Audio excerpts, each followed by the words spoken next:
Oh, finally. Yeah, hello, and welcome to Vampyr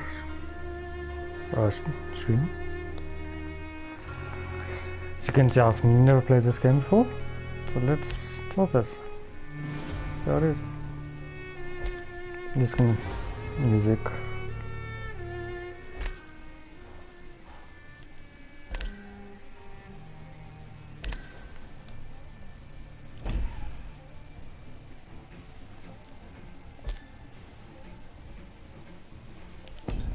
Who wins? Okay.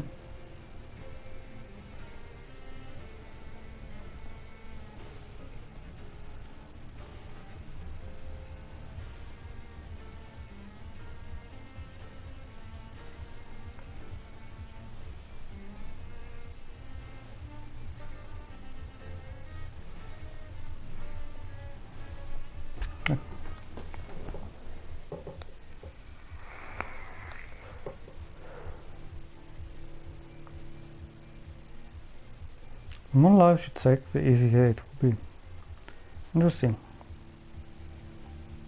So I just have to kill everyone and everything. But I think that might be a lie. I think when you kill more people, the gameplay will get harder.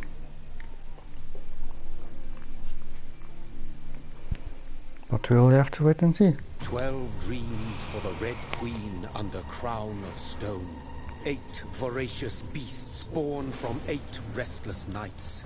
4 nails piercing the flesh of the sinner. 1 prayer for the summoned, called by this song. 'Tis perhaps the countdown to oblivion for the once proud city of London. 'Tis perchance her inhabitants' last dance alone to face death and pestilence. Confronted by the eerie and unknown, mortals became desperate for answers. A flock's flight makes for an omen, the falling of a star a dire presage. Turning to priests for interpretation when there was no reason to be found. When religion failed, men turned to science.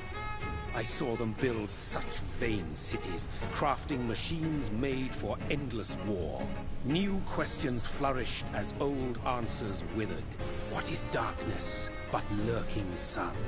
What is wall but enslaved stone? What is glass but tortured sand? What is song but a call to arms? What is hate but jilted love? What is life but death pending?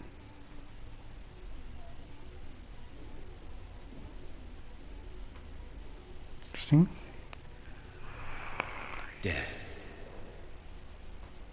Since the apple was plucked from the sacred tree, mortality was believed to be God's punishment.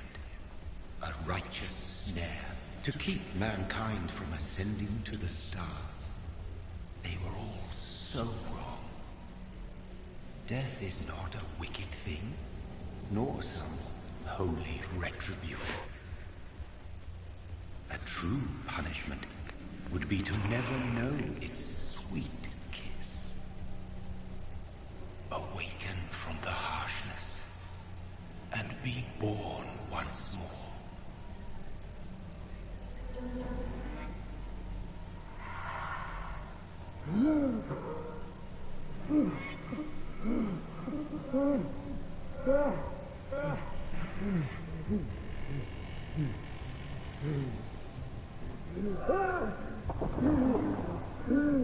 Oh, this guy looks a lot like cartoons. You know the YouTube cartoons? Yep, him.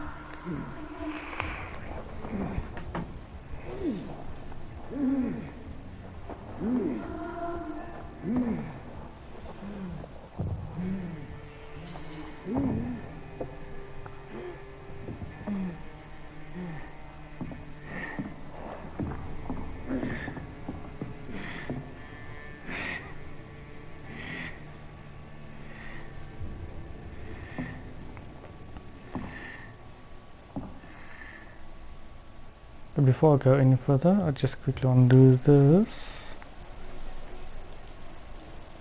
Sorry about this, I just want to leave the one part I created. There we go, I'm back. Sorry about that.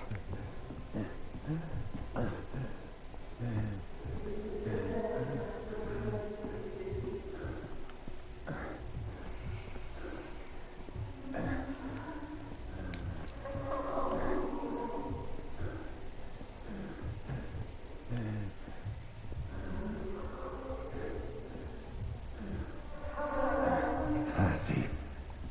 So thirsty.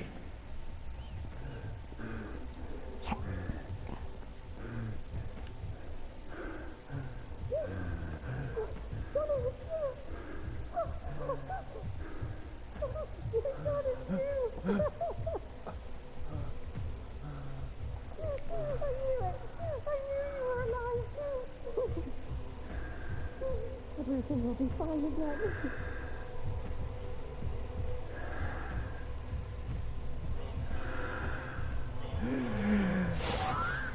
Yum, yum, yum.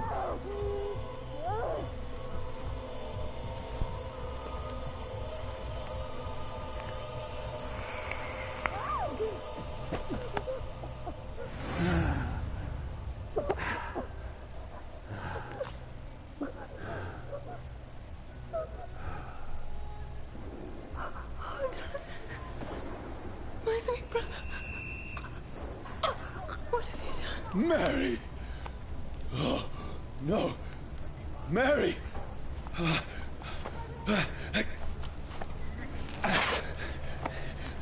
Hold on. Please, hold on. Oh, God. Oh, no. Mary. Mary.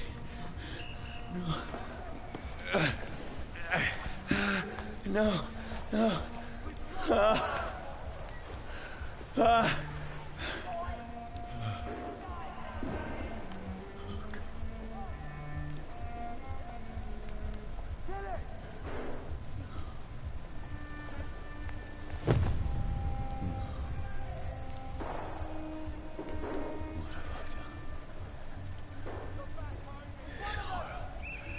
It's a nightmare.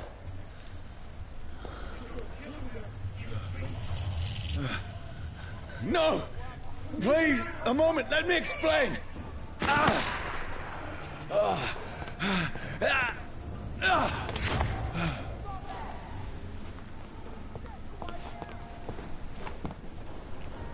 These patrols are after me. No! No! Don't shoot!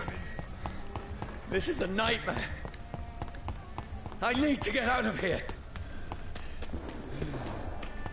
This can't be happening. Over there! There's one of those. No, please, stop. I mean you no harm. What's going on?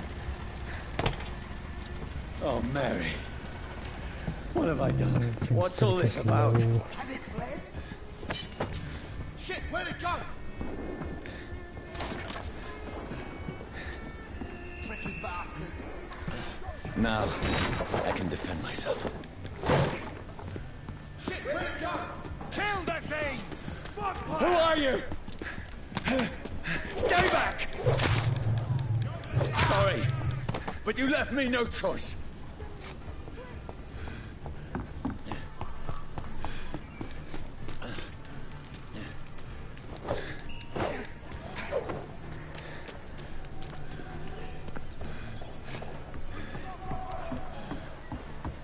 Who are you? Stupid beast! Roast it alive.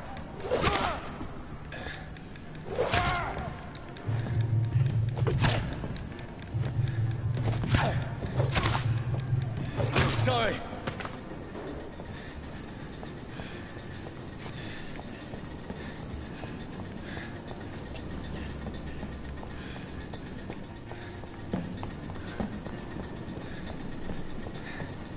Over there! There's one of them No, vermin! please, stop!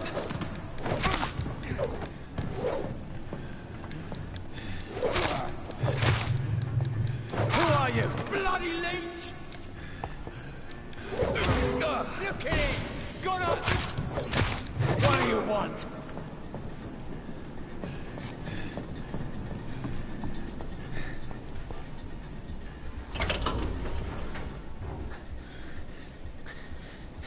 I mean you no harm. I need help. Die, you fucking leech! Please, listen to me. I can't make any sense of this. Shut up, beast! Who are you? What is this all about? What in God's name? That'll do the rest of the job. Just leave me.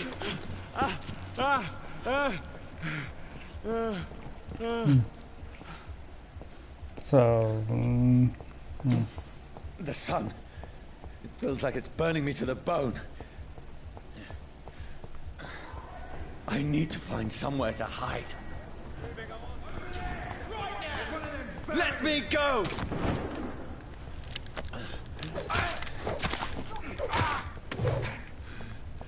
I need to find shelter.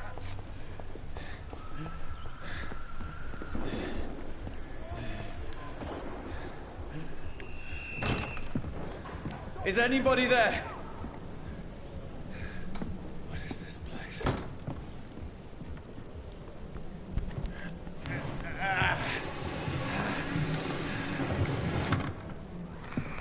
The place seems abandoned. I should be safe enough here.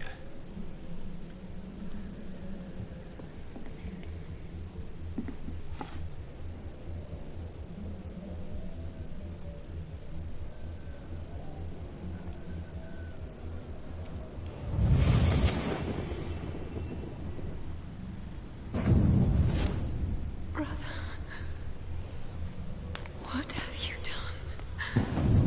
Mary! Mary! Mary, I'm sorry.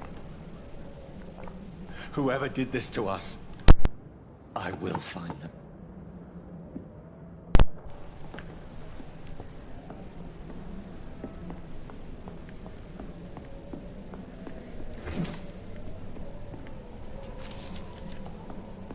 I had better remain here until nightfall. oh shit, I didn't see the spot.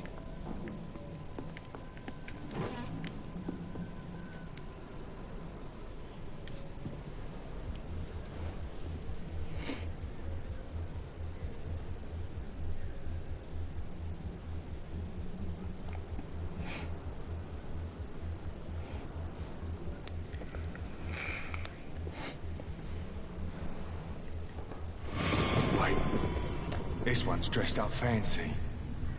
Let's run through his pockets. Picking the dead's pockets? Are you serious? I've still a rent to pay. He's got no more responsibilities. What's this? Gold watch. Beautiful it is. We fancy it and share the takings. I suppose we are undertakers. Now, give him an Eve.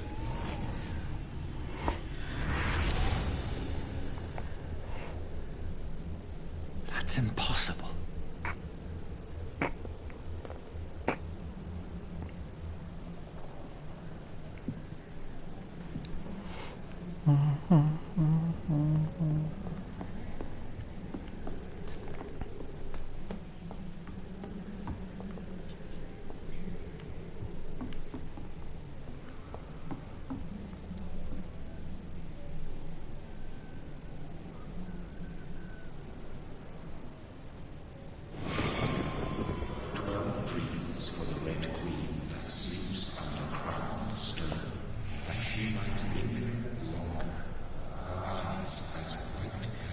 Who goes there?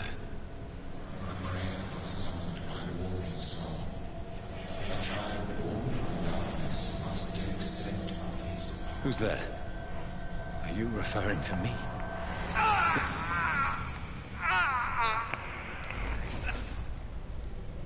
No! No! I still have so much to accomplish.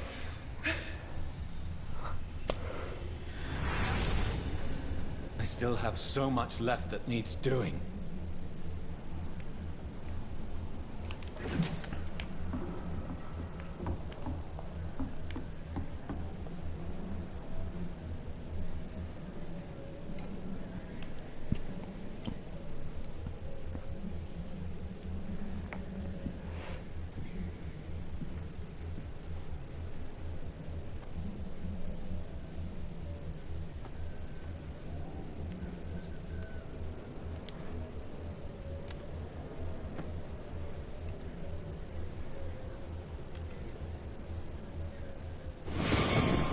Johnny, this one's lost.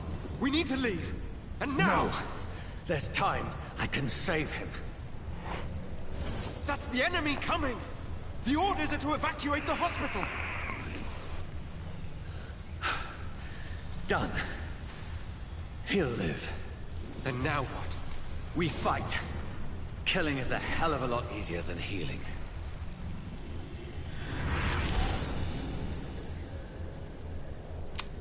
One bullet. No, it never got easy.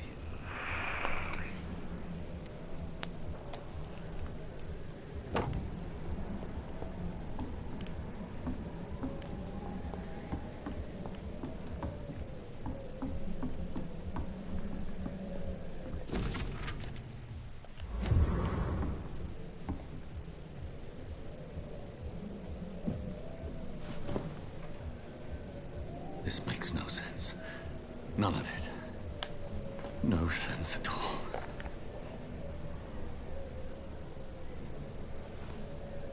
It's a nightmare. That's it.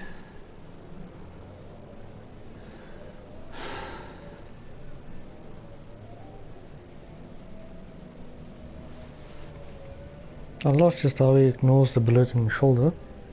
It's amazing. So be it.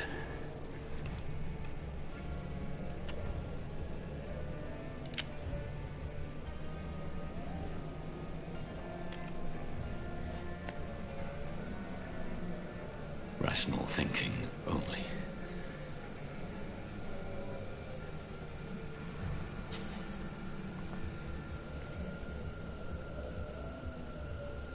I can press it.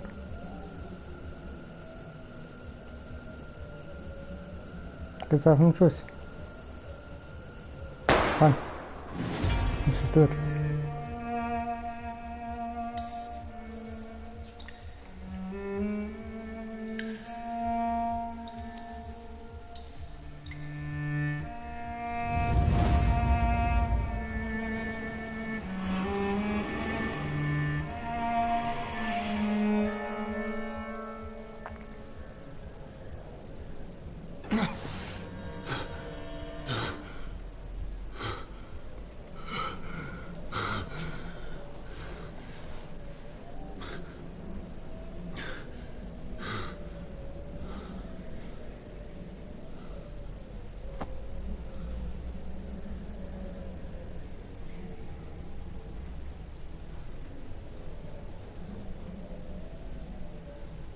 This is absolute madness. I've lost touch with the real. Madness it is, as mad as the moon, who changes blinding sunlight into a glowing flesh.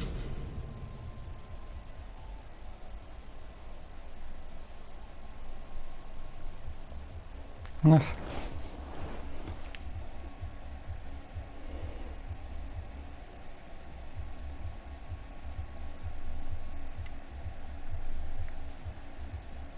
Things fucking locked except for this one. Let's healing.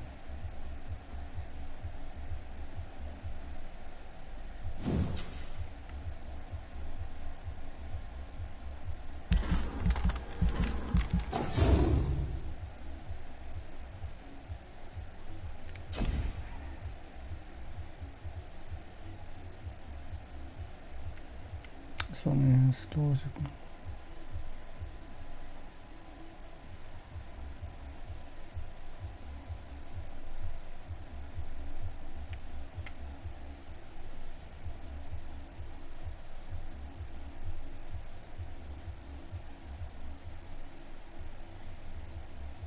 Plus clear of shadows.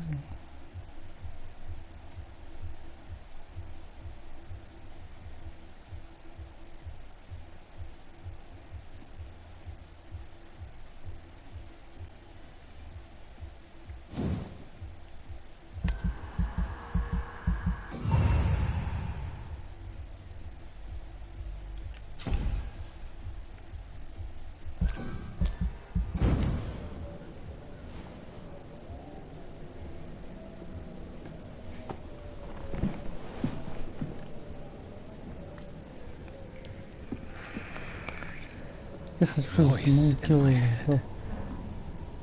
If I'm not mad, then it must belong to the one who made me what I am.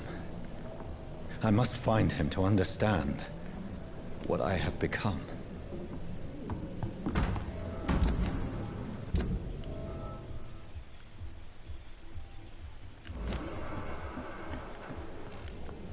That's it. What the fuck? These people want me dead. I need to leave now.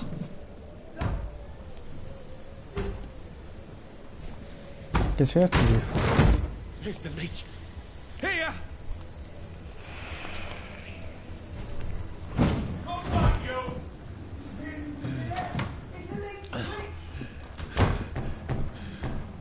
My head's spinning.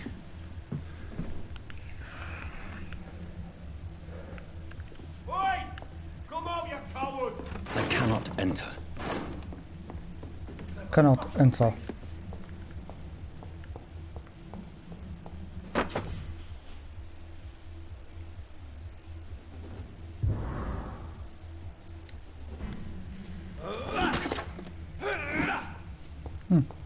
I see. Interesting. I'm still in Southwark. I must reach the West End. There's one of them Die, vermin!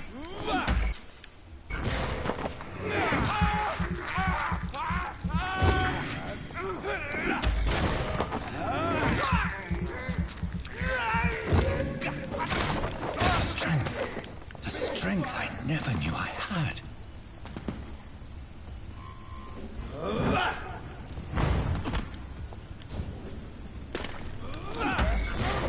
It's a leech! This shouldn't be That leech is fast!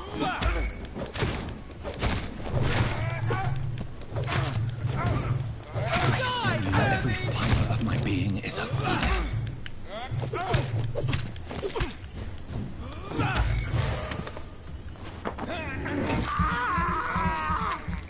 In your blood, motherfucker. I feel like a child learning the limits of my body.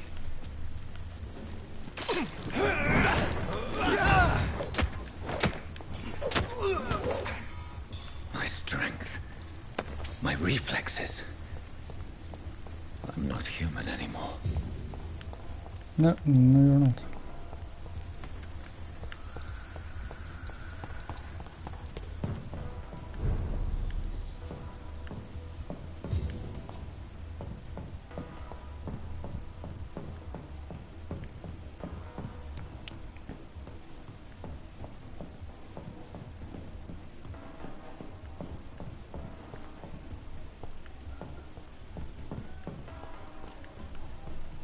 My poor sister. If only I had controlled my need for blood. Mary, someone will pay for what happened to you. For what happened to us. I have this thirst for blood.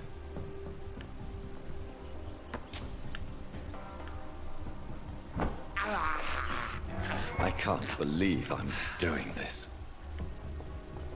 Don't me neither.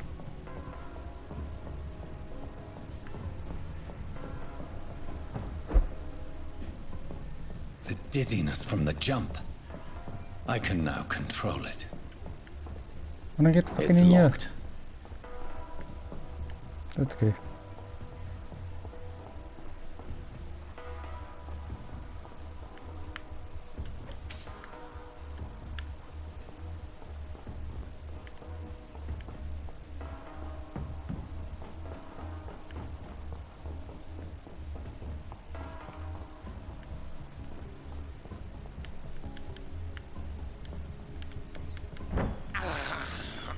I have this thirst for blood.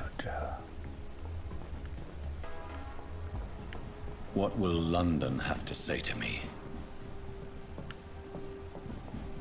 I've so many questions unanswered.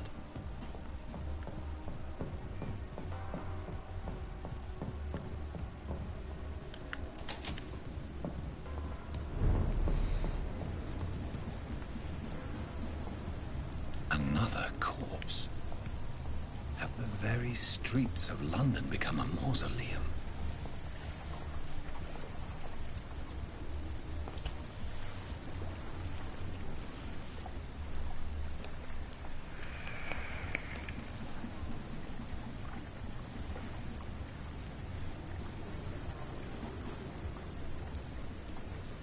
The man has been drained of all blood, but I can still smell the scent of it. I follow the scent's trail. Perhaps it will lead me to my assailant. Could be working now. Fresh blood. The smell is so strong. Can you check this?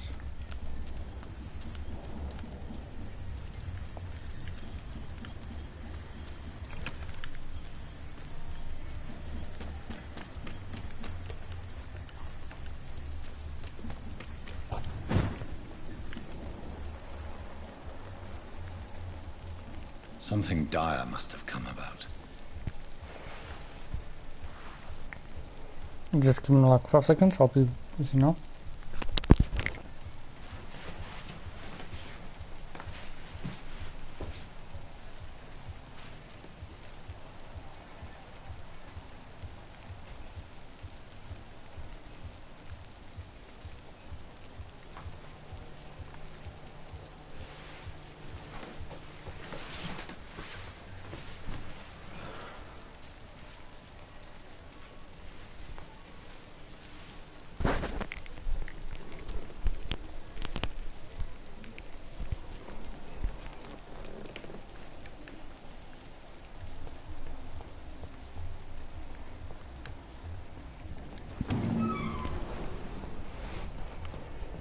I cannot enter.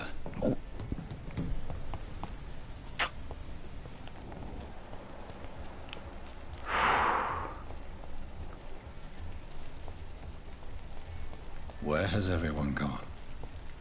There is no one in sight.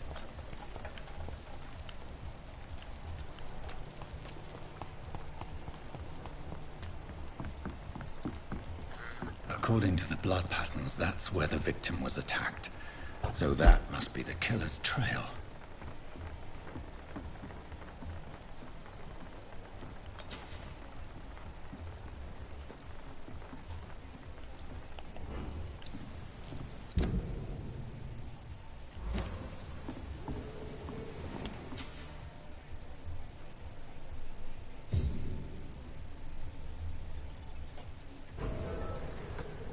Yes.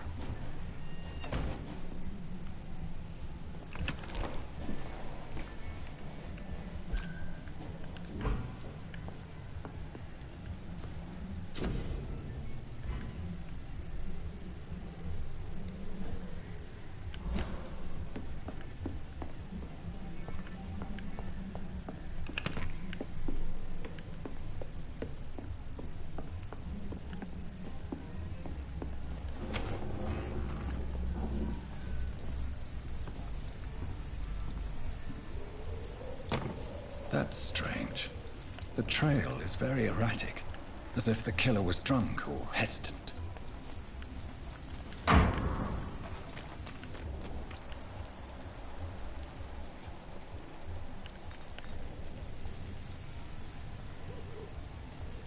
At last, a little life.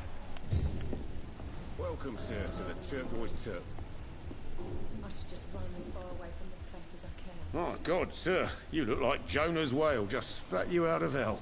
Can I get you a drink? No, thank you. I'm not thirsty. Well, grab a chair and get some rest. This is going to be another long night.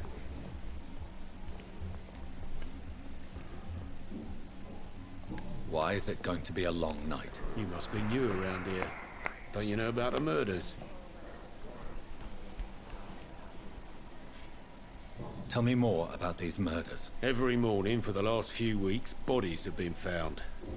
And those poor sods didn't die of flu. Do the police have any leads on a suspect? Even before the outbreak, coppers never came round here. We're on our own, People die in these parts all the time, and no one cares. Where am I? Where is this place? You're at my bar, sir, the Turquoise Turtle. The last ray of light in this dangerous part of town. Aren't you scared? Scared of what? All the bad shit happens out on the foggy streets. And I never go outside.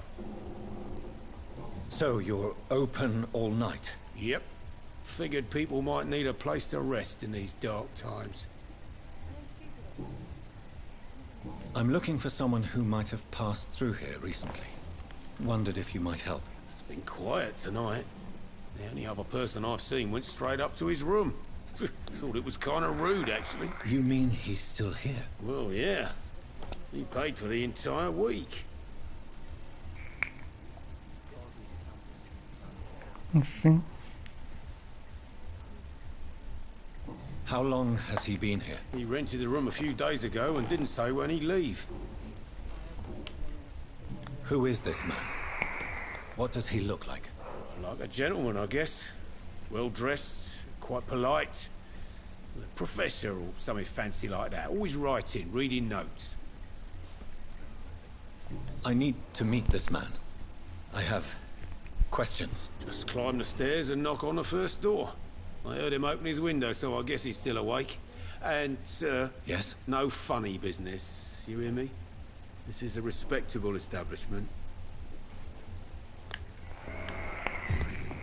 Damn it. I think... Good evening, sir. I wondered if I could ask for your help. Wow, you look like you need a drink. Yes. I apologize for my outfit. It's been a long night. Been there, seen that. Don't worry, things can only get worse.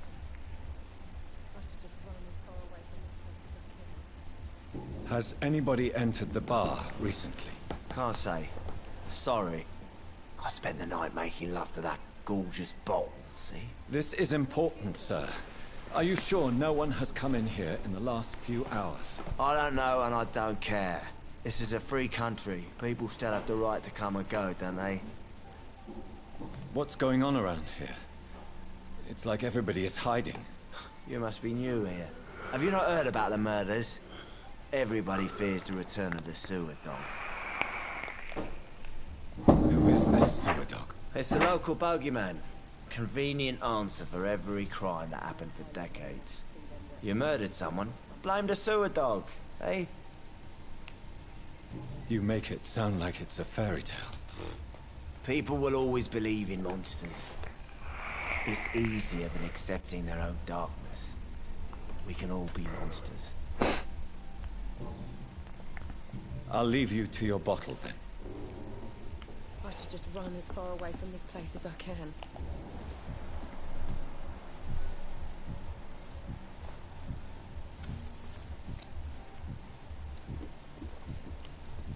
Poor Jack.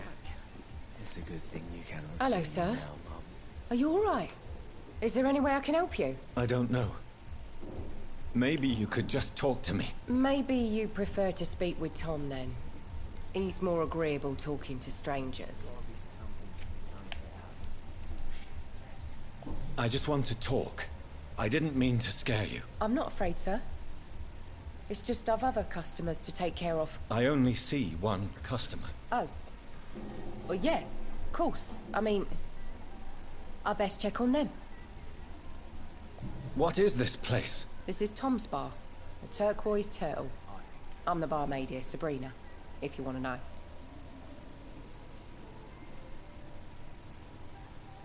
Are you always open this late at night? No, it's only since the epidemic started.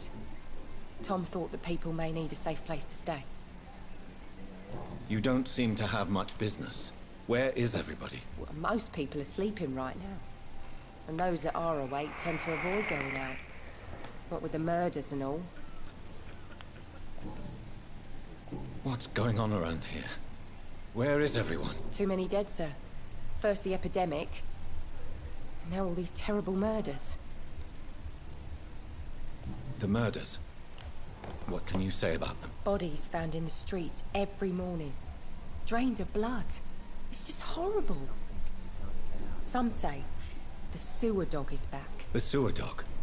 What's that? No one knows. People have always disappeared around these parts. The ancients say it's the sewer dog coming out to feed. But now he's killing in the streets. What have you heard about the epidemic? There's a Spanish flu. Yeah. Killed so many last summer. Thought we'd seen the last of it. Dozens dying every week. Are the authorities doing anything? Nothing. There are so many quarantine zones in London now. It's gotten really hard to travel across town. I'll leave then. Thank you.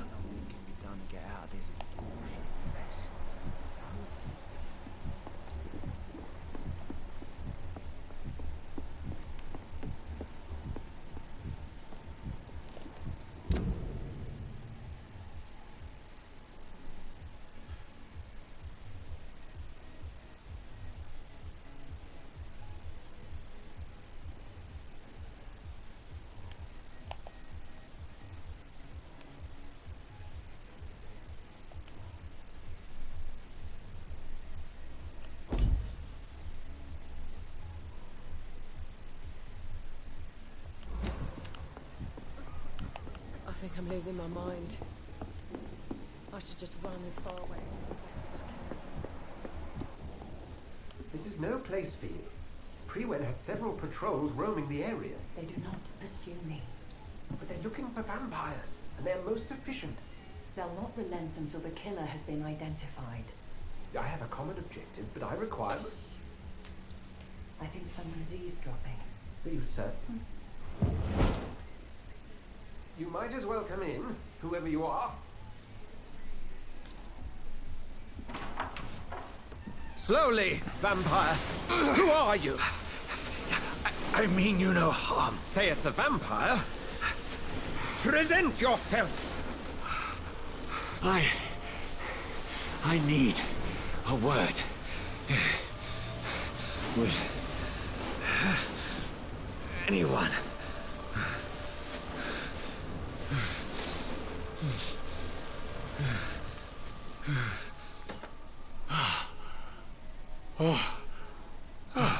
Well, that's something I can do for you.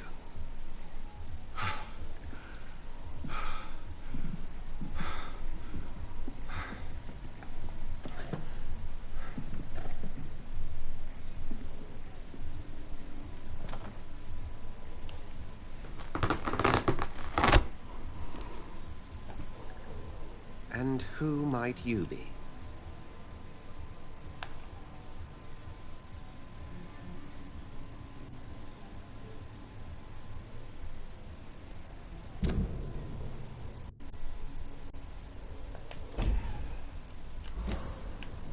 I'm not sure that I know anymore. Might I at least learn the reason of your presence? That's none of your concern. Sir, you have entered my room in the middle of the night, pale as a corpse and shaking like a tree. So please, indulge me. Someone is molesting people. In fact, killing them. Biting them. The calling card of a vampire. Like you.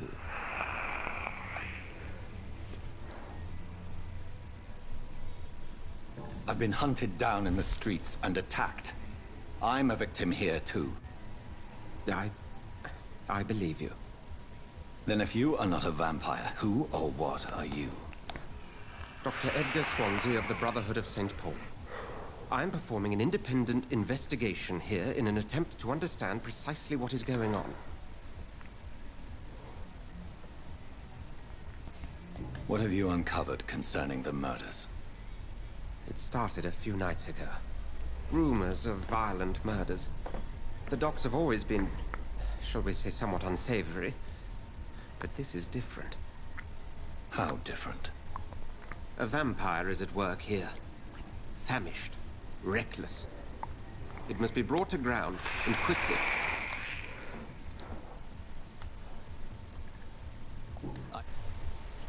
Oh fuck, wrong button. Sorry guys. I heard another voice, that of a woman. Who were you talking to? Ridiculous. I've no idea what you're talking about. Something tells me not to trust you. Then the feeling is mutual. And what exactly is this Brotherhood? Sir, if the name is not familiar to you, then we shall discuss it another time. Then help me find the culprit. I may.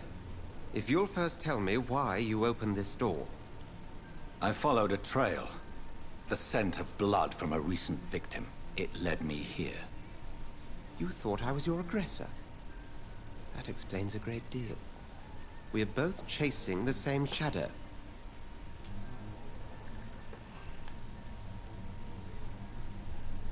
A shadow, indeed. Yet I heard his voice in my head. There was a moment I believed I was mad. You should let me handle this affair. You've no idea what you're up against. No. I will find the monster. He is mine. How will you do any better than I? But then let me ask you this. What are your intentions if you find the killer?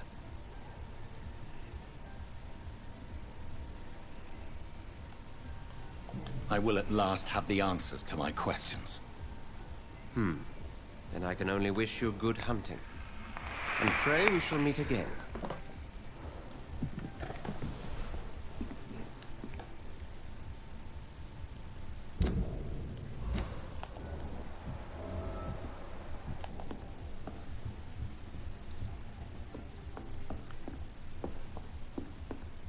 It's locked, all right. I hope I live long enough to see them wet boot boys.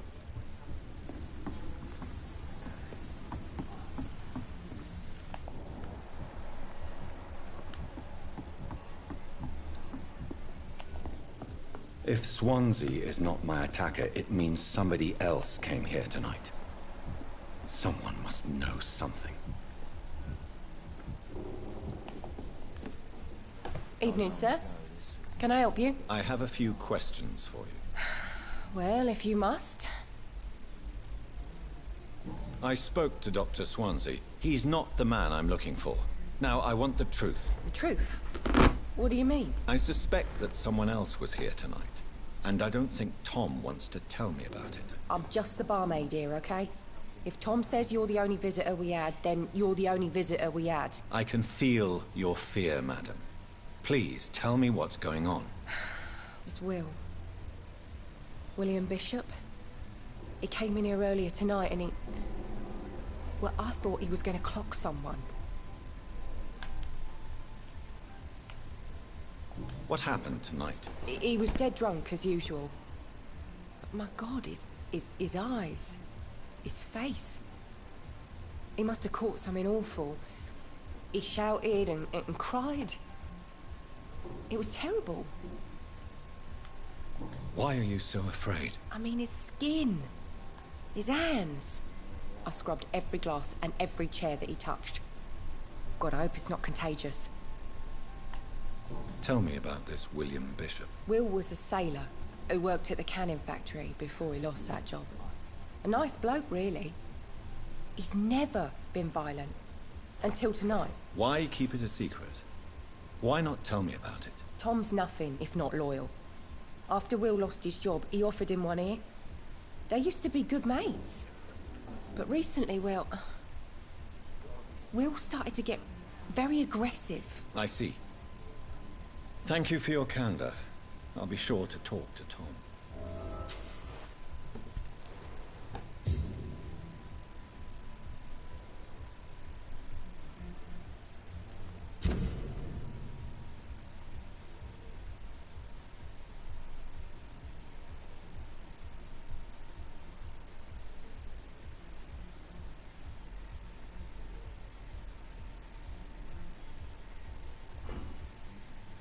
Interesting.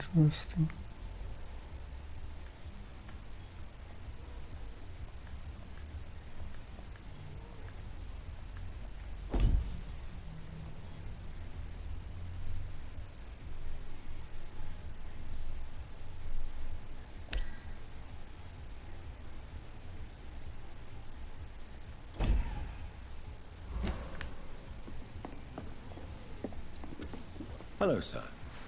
May I disturb you again? And you're still ugly as sin. I'll leave you to your bottle, then. Welcome back. Did you find what you were after? I can't say I have. Are you sure no one else came into your bar before I arrived? Hey, I told you, you were the only other stranger I've had.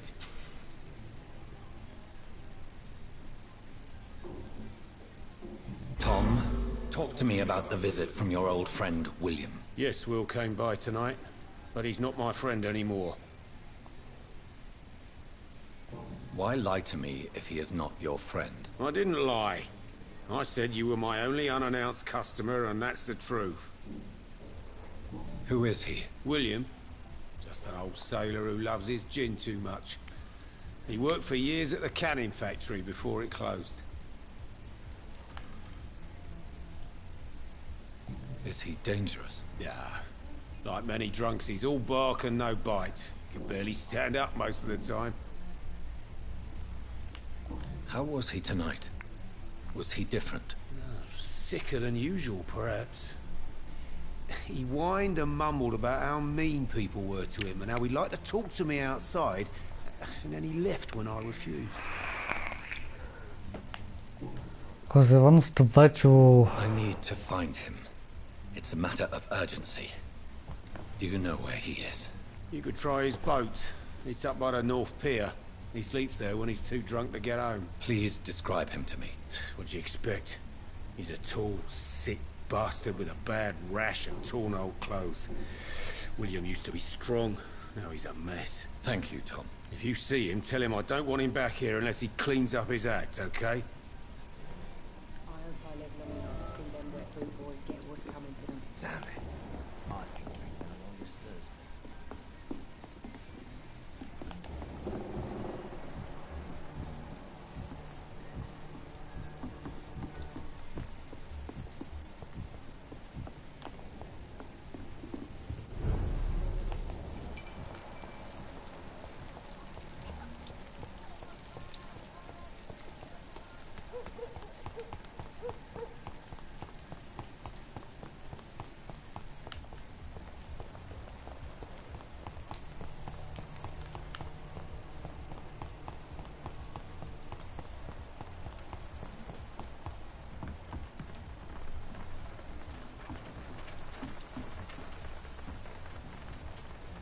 The body is still warm. This man has just been drained of blood. This man was armed. He tried to defend himself. This corpse has been dried of its blood, just like the previous victim. What's this? Some sort of note. Blood and empty gin bottles. This bishop fellow is something of a heavy drinker. There are blood splats on the other side of the canal. I must reach that barge.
Ammunition crate. Good. I may need a lot of bullets. I feel like I'm back on the front line again.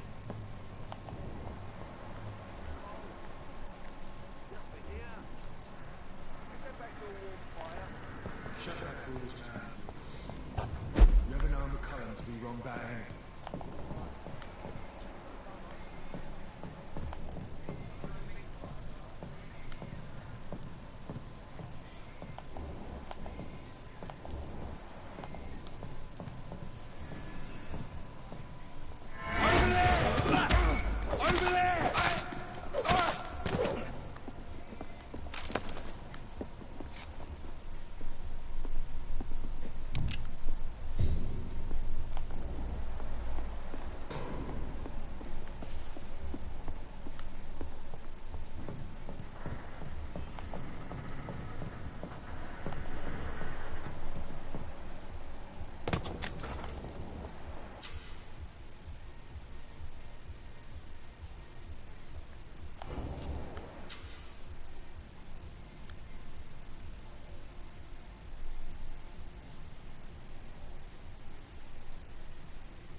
any of these bastards back here again?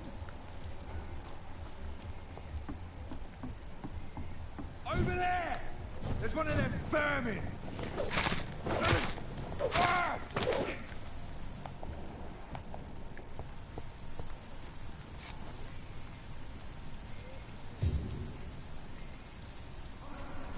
Watch yourselves!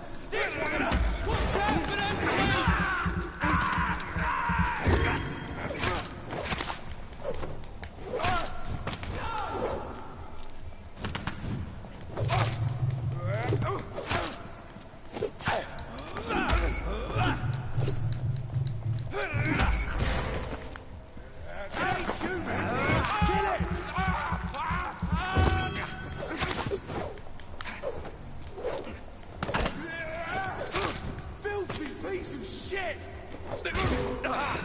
Doesn't like burn.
Over there!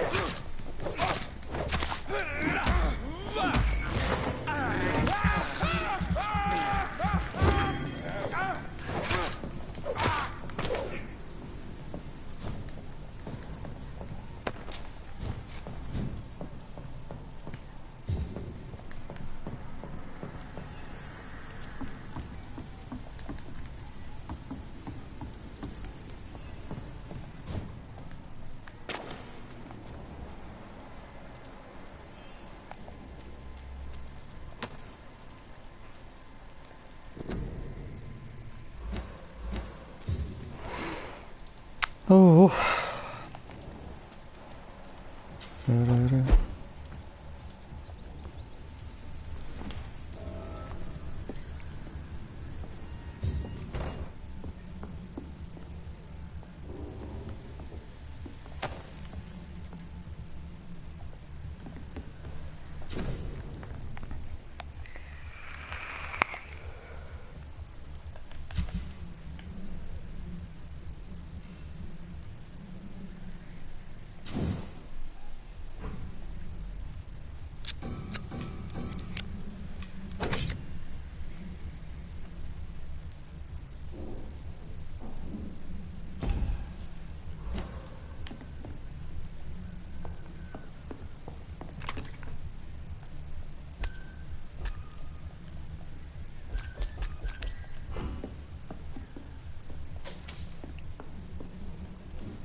Fresh blood.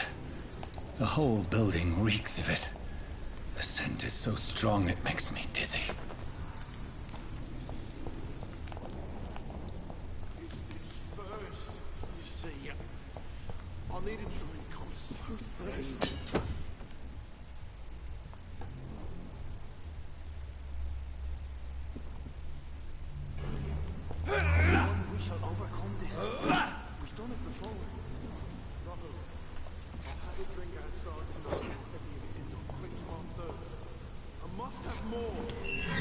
This place reeks of bloodshed.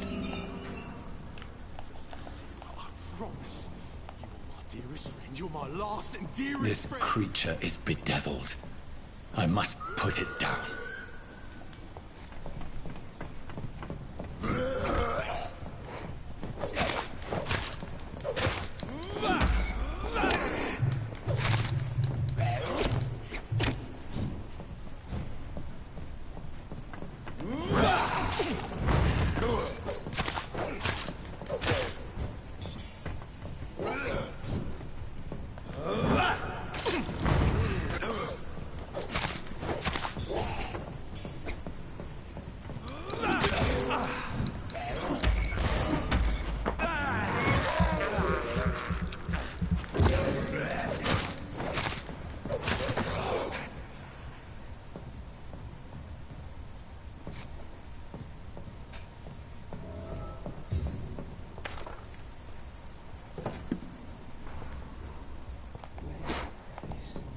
Stop.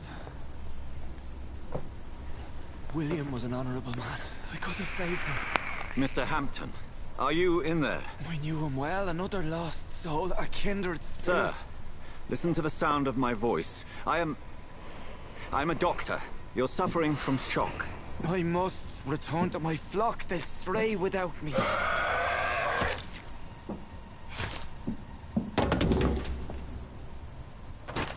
Remember, certain skulls are every bit as resistant as we are. Who are you? What do you mean by Skal? You truly are a newborn. I should have realized. Wait. You are the woman from the bar. Are you... like me? Can you help me? I believe, sir, I already have.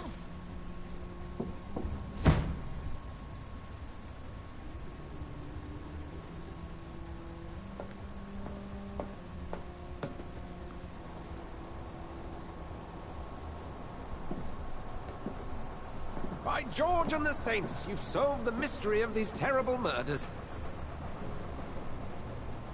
Patience, good fellows, I've come to offer help. Just give me a moment to secure my boat, and we can leave this awful place. William was not the evil man they claimed. He was just taken by the thirst. He needed his drink. This man requires medical attention. We'll see he gets to the nearest hospital. No, please, I must tend to my fold. My flock needs me. Yes. Go with the good Dr. Swansea. He's resourceful, and I'm sure he'll take good care of you. You'd best come as well. The sun is soon to rise, and you'll need a place to rest. I just need a moment. If I can learn something about what has happened to William, I'll be a step closer to understanding what happened to me.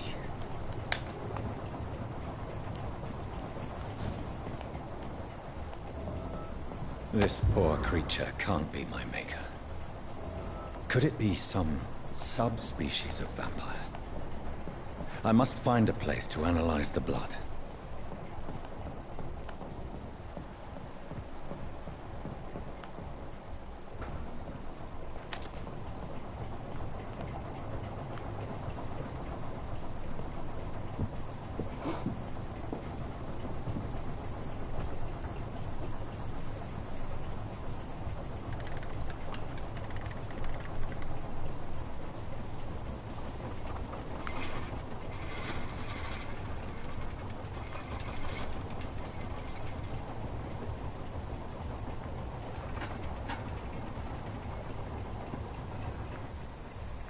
Where are we headed? We're on our way to the Pembroke Hospital. It's just across the canal. They'll have a bed for poor Mr. Hampton. William was... what manner of creature was he? Predator, prey, villain, and victim. Who can say? The important thing is that he's been stopped. Duly noted. And the woman? Who is she? What woman? Oh, don't play me for a fool. You used me to locate that Skal. You must know who she is. And I thought you a gentleman. You shouldn't talk about a lady behind her back, but I will tell you she values her privacy. Were London as peaceful as she appears from the middle of the canal? If only that were the reality of the situation. To be honest, I've always tried to avoid this part of town. Pembroke Hospital is the last bastion between the rest of London and the epidemic. The flu has decimated the East End and the war still rages. Welcome to the front lines of a plague. This is where you work, Dr. Swansea? I am the administrator of Pembroke Hospital. I thought you were here in service of your mysterious order, the Brotherhood of... Of St. Paul's Stole, yes. But first and foremost, I'm a man of science. A physician, like yourself, Dr. Reed. How do you know who I am? No need for modesty. You are Dr. Jonathan Reed, a surgeon of some caliber and renown, if I'm not mistaken. You are correct, sir. I knew it! I had my suspicions. But when you took the blood sample from the corpse of poor William, I was certain. Dr. Reed. Marvelous. Have we met? I attended 3 of your seminars before the war. I have the utmost admiration for your research. And what a turn of fate. England's most esteemed blood specialist returns to London a vampire. That word, again, from a so-called man of science. I understand. Traditionally, the role of science is to refute myth, but when myth walks among us, the Brotherhood of St. Paul has dedicated its purpose to their study. There's so much for you to learn. Of that, you are right. Well, then let me be blunt. Whiskey. Join my staff at Pembroke Hospital. As a physician. I suspect you'll not find a better post of employment to contemplate your predicament. This is sudden. I was returning home to see my sickly mother. But alas, that was before contracting this... affliction. Dr. Reed, take a moment to consider. The post would be for the night shift, providing a good explanation for your absence during daylight hours. You'll be adequately reimbursed, and have had the forethought to bring some clean clothes. So, what do you say? It seems I have little choice, but yours is a generous offer, so I thank you. Brilliant! Oh, Jonathan, this is one for the book, and the beginning of a beautiful friendship.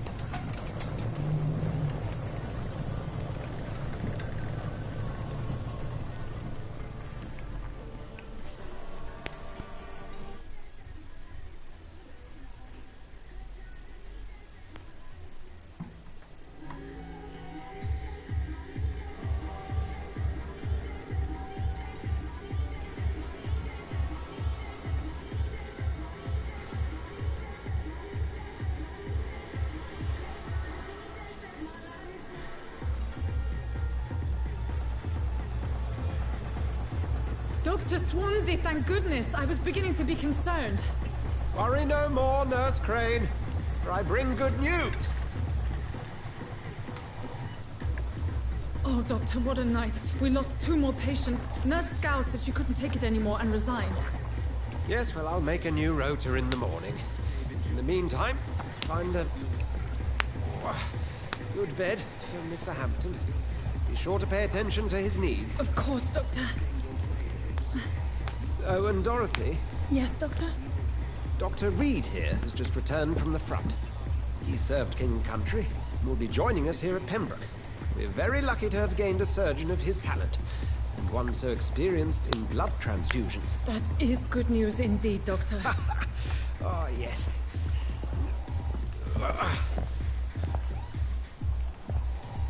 Here at Pembroke, it's not what we have, but what we haven't. It's only thanks to Nurse Crane and the staff that our ship doesn't sink. If you have any questions, just ask her. Duly noted. Thank you. Your assistance is required, Dr. Swansea, immediately. Welcome aboard, Jonathan. We'll catch up after my rounds. Coming, Nurse Crane! I'm coming!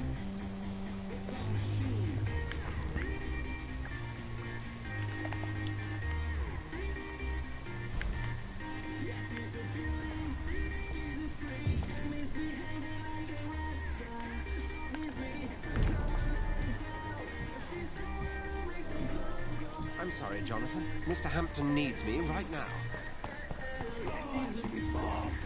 You can do better than that. It's my turn.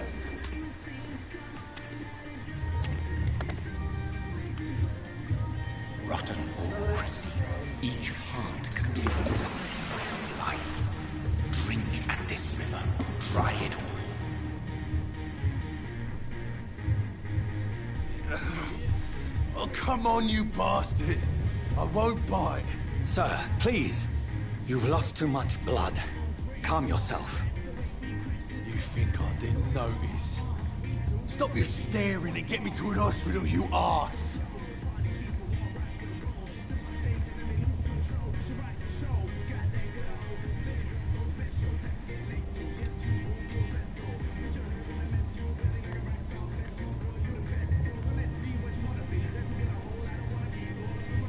Insulting a good Samaritan. Not exactly the way to get rescued. All right, sorry. I am in pain here. My guts are spilling out onto the street and you're yabbering on. Yes. That's a very nasty wound you've got there. Take my word, I am a doctor. Dr. Jonathan Reed. Name's Clay Cox. I'd appreciate you helping me to a better place, Doc. Follow me, Mr. Cox. Let me assist you to that better place.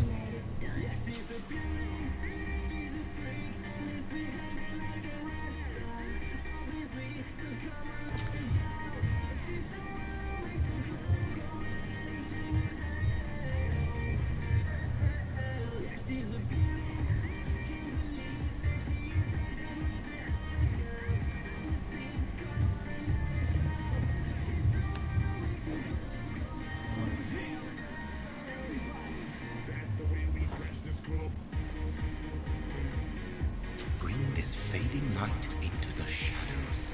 Dance with him the dance of life and death.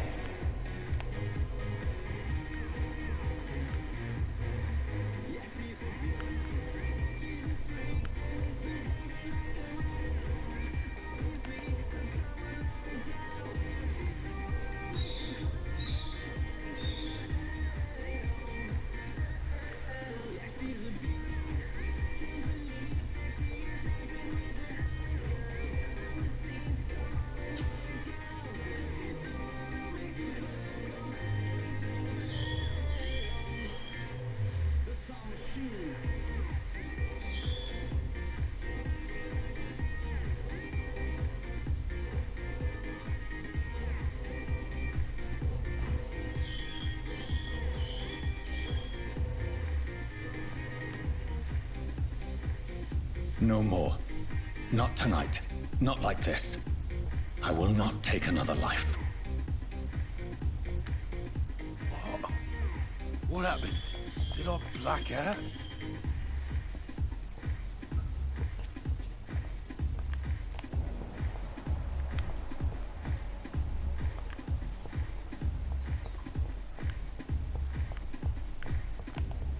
Whoa, I feel giddy.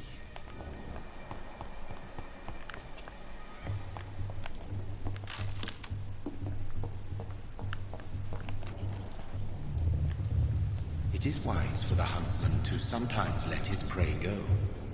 But no famished hunter can run for long.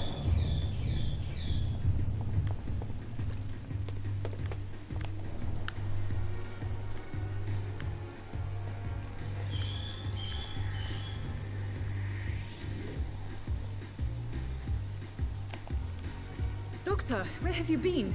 I've little time to play hide and seek with new staff members, no matter how illustrious they may be. I found a wounded man by the docks. He answers to the name of Clay Cox. He requires urgent medical attention. Already making the rounds? That's the Pembroke spirit. I'll ask our porter, Milton, to bring him back immediately.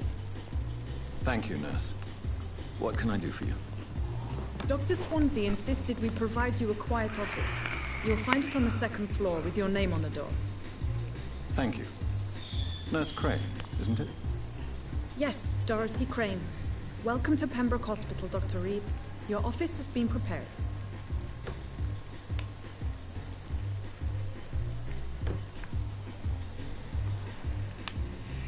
I would like to ask a few questions first. And Mr. Hampton, the patient we brought in, how does he fare? I gave him a sedative to help him sleep. Poor thing was in quite a state of shock. If you could point me in the direction of my room again, nurse. Second floor of the hospital, left after the stairs. It's the last vacant office at the end of the corridor. What kind of man is Dr. Swansea? Well, you accepted the job from him. I thought you would have known about your employer.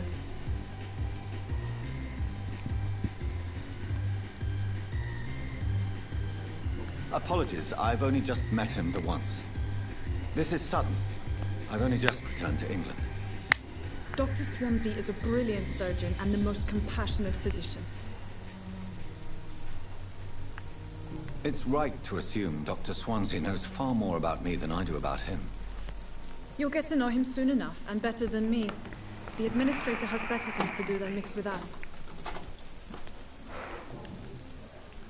Thank you, Nurse Crane.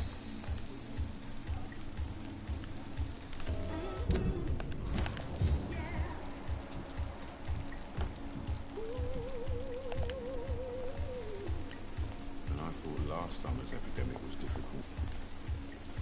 Good evening, sir. I'm Dr. Jonathan Reed. I'm new here. I've already heard about you, Dr. Reed. I'm Milton Hooks, the ambulance driver for this shithole of a hospital. That's quite a blunt introduction, Mr. Hooks. You can call me Milton. I like to speak my mind, Dr. Reed. Perk of the job. Don't judge me, and I won't judge you. I'm not sure I understand what you're talking about. Well, I'm no doctor, but I'm pretty sure a gun can't be used as a Hey surgical Coven, instrument. sorry I just saw your texts. I had to I learned restart to shoot during the war and have carried one. the video I'm watching on my phone as well. No need to explain, Dr. Reed. And if you ever need a better gun, Sorry about remember, that. I may have something Yeah. for you. The message just once popping up.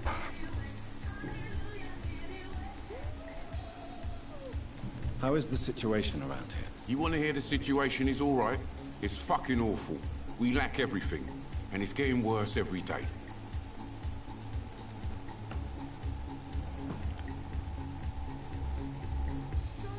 So what do you do exactly in this hospital?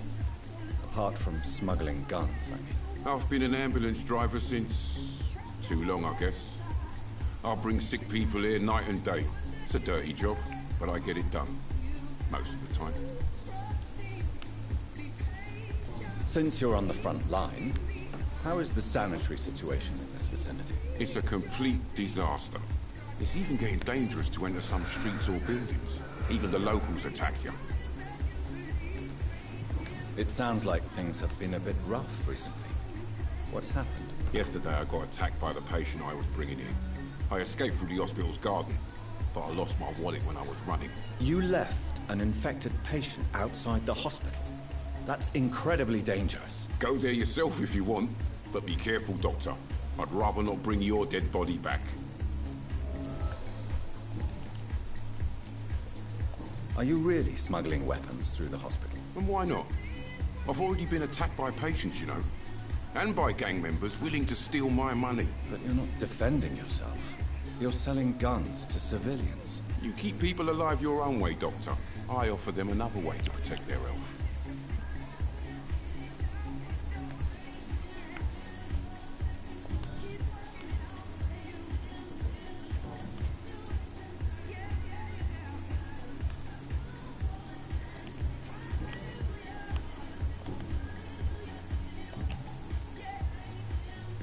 I'd like to see your goods. Wise choice, Dr. Reed. A reliable gun is what everybody needs these days.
Good evening, sir. So it is true. The famous Dr. Reed has joined us. I can't think of any better news during these terrible times. Do we know each other? Actually, yes. We met once before, at the Rockefeller University in New York. Dr. Tippett, yes, I remember. I was assisting Professor Carell in his research about coronary bypasses. He had nothing but praise for you. He was also very confident about your future. And look at you now. Eminent surgeon and blood transfusion specialist.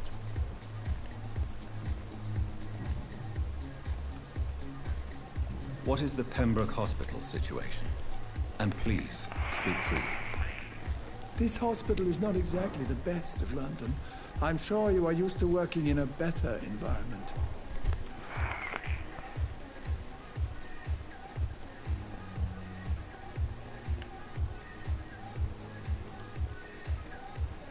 It's more than enough.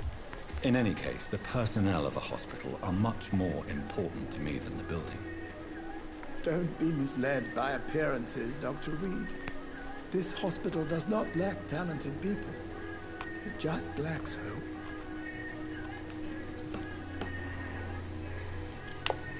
What can you tell me about the staff in the hospital? Some are really good, and others are not so good. But during this troubled period, there is no time for slander. I prefer to focus on the positive character traits.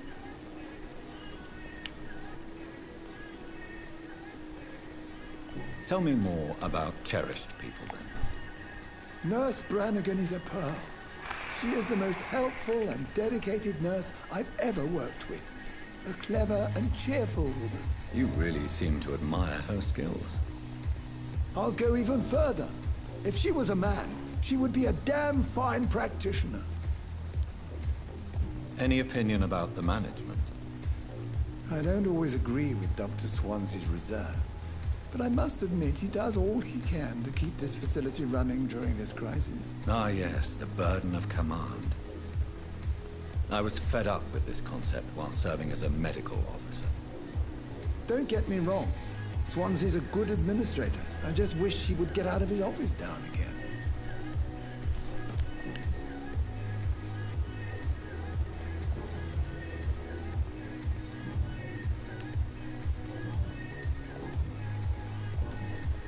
Goodbye, Dr. Tippett.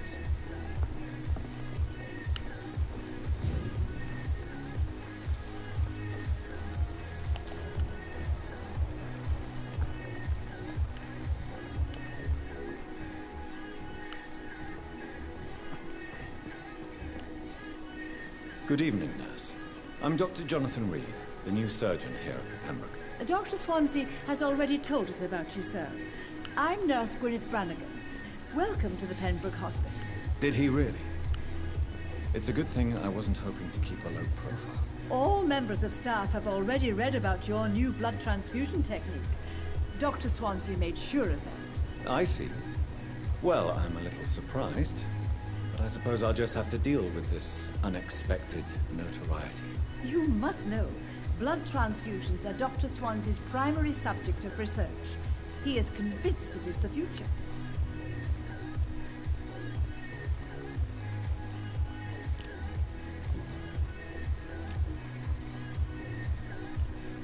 How are things here? Not good, to say the least. We're struggling against an invisible enemy, more lethal than any bullet from a gun. It's hard, Doctor. An invisible enemy? Quite a poetic term for a disease, especially from a nurse. Sorry, Doctor. These last few weeks have been exhausting. We could all do with a good night's sleep. Do you think this hospital can survive the epidemic? We are all volunteers here, and we're trying to hold fast, but how do we beat an invisible killer? Some nurses have already resigned. I'm not familiar with all the staff yet. Perhaps you could help me. Brilliant professionals, most of them. Dr. Swansea has a gift for recruiting talent.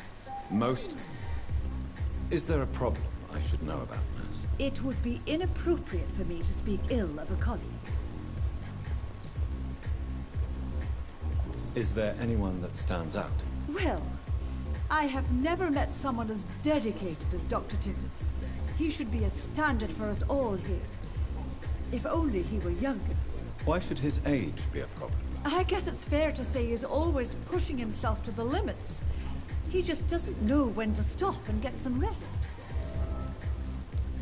Nurse Brannigan, if you do know something, please tell me. Anything you say will be held in confidence. No. I may disagree with some conduct, but in the end, everybody is doing their best.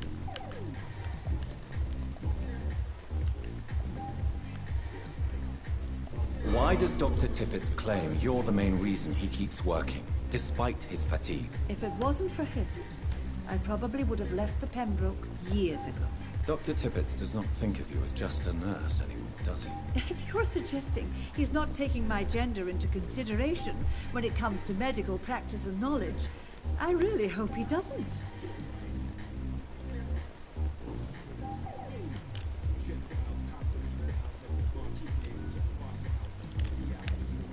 Do you require medical assistance, nurse? Thank you for your concern, but I'm fine.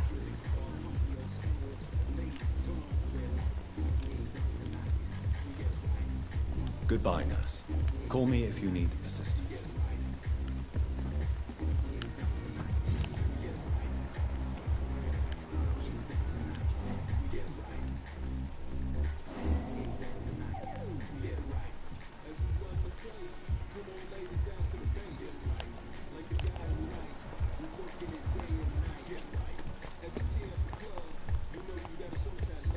Dr. Swansea is right. This place seems perfect to conduct my research.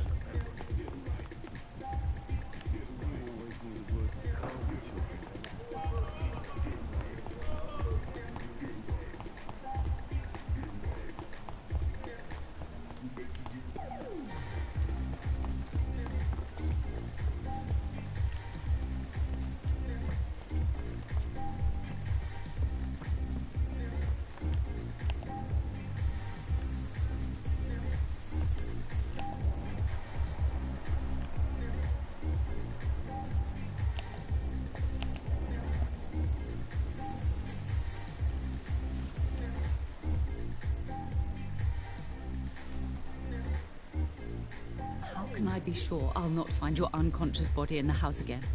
I promise you, you'll not find my unconscious body. For God's sake, how can you say such a thing? How can you refuse to listen? I tried to warn you for so long. No, I won't let my only son die. You promised me you'll stay alive. Your son lied to you, like the whole world lies to us.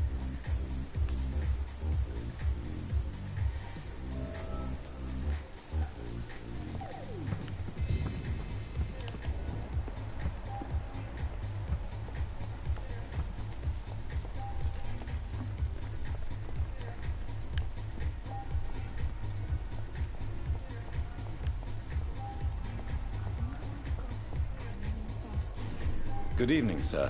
I'm Dr. Reed. I believe we're going to be colleagues. Reed? Yes, I've been informed about your arrival.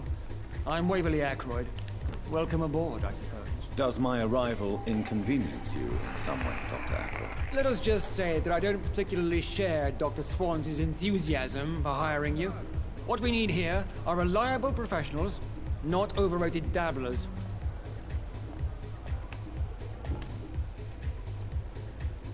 If you have a problem with me, Dr. Ackroyd, please feel free to tell me. Dr. Swansea has imposed your presence on this hospital without asking anyone's advice. The benefit of his position.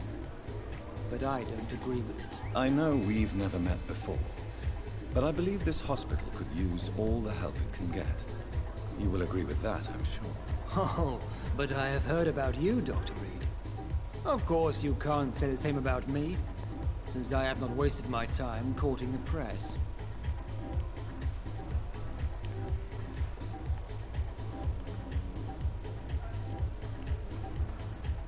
There is no need for such animosity between us. Don't you think the epidemic is already enough to deal with? That is one point we could agree on. And that is precisely why I want to be sure that you will be of help to this hospital, instead of a burden. Since your tenure in this hospital is longer than mine, perhaps you can tell me more about this place. Let's just say I'm tired of the carelessness around me. I have always respected the skills of Dr. Swansea, but over time his enthusiasm has become displaced. Carelessness?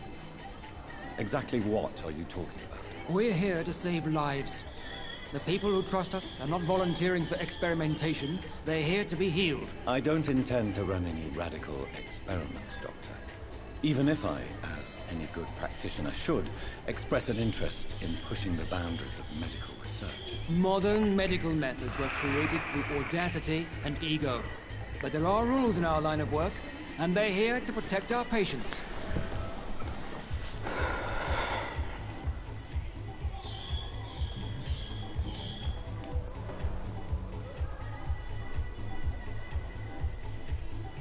I don't know what you've heard about me, but I have already proved my value as a practitioner. I don't question your skills, Dr. Reed, but your motive. Is it money, fame, or are you truly dedicated? And what exactly is that supposed to mean? I served in the war just like you. But unlike you, I did not use the wounded to play the modern sorcerer. Be careful what you insinuate, Dr. Ackroyd. I only want you to admit you used those men to improve your theories.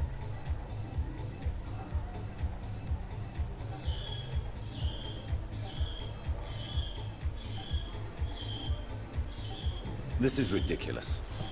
My blood transfusion technique saved many lives, and you know it. You see? That is exactly what I hate about people like you. You avoid this kind of accusation instead of facing reality.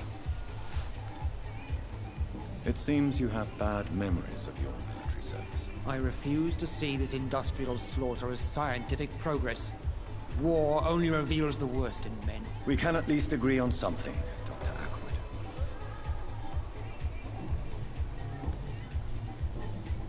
Thank you for your time. We'll talk later.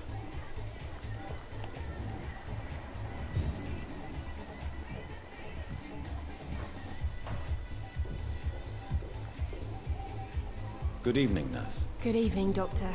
I don't think we've been introduced yet. My name is Pippa Hawkins. And I'm Dr. Jonathan Reed. Dr. Swansea has recently offered...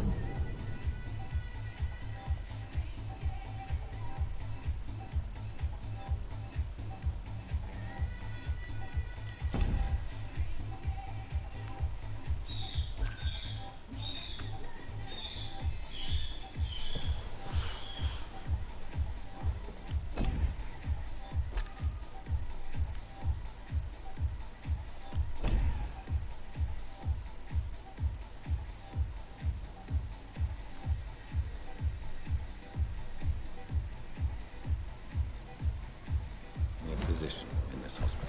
Well, it's a euphemism that your help will be appreciated, Doctor.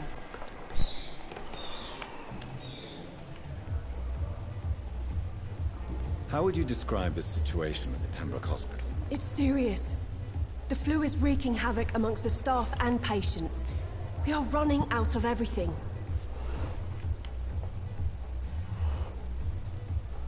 You must get a hold of yourself, nurse. Sorry, I'm exhausted. No one has any idea when this epidemic will be over. Do you need medical help yourself, nurse? I'm fine, really. I just need to sleep.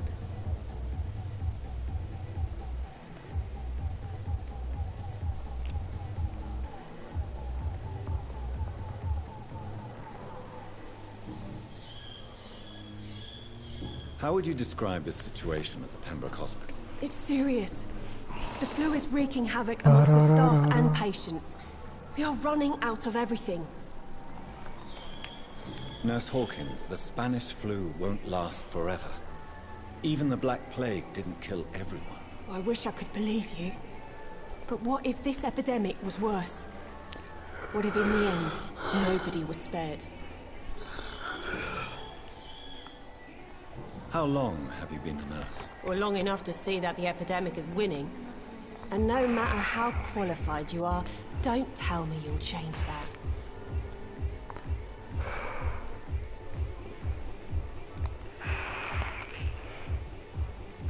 You'd be surprised what dedication can achieve, Nurse Hawkins. In medicine, sometimes we're just a test result away from a miracle. Sorry, Doctor. I don't want to sound bitter, but I'm just too tired to give a pep talk like Nurse Brannigan. How is the Pembroke staff coping with the epidemic? Well, not well. Milton, the ambulance driver, is even more grumpy than usual, especially concerning doctors. Why is Milton grumpy on a daily basis? Is it just an act? Milton's not the kind of man who's bothered about a bad reputation, whether he deserved it or not.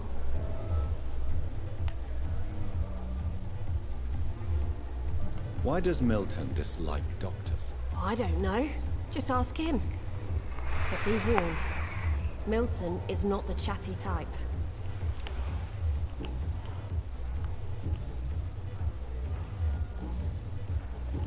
Goodbye, Nurse Hawkins.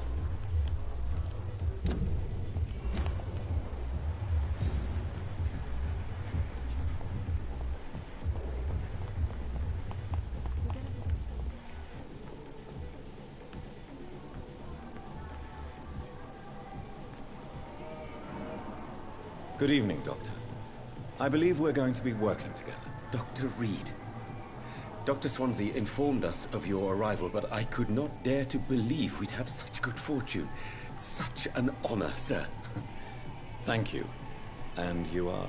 I am Thoreau Strickland, Dr. Thoreau Strickland. I'm a great admirer of your work, Dr. Reed.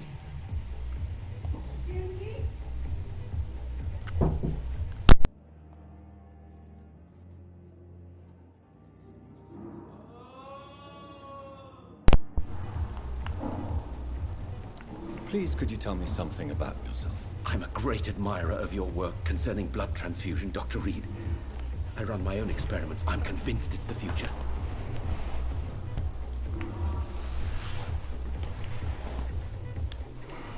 What made you choose to be a doctor? I'm not ashamed to admit you and your work have inspired me. I am honored to have the opportunity to work by your side.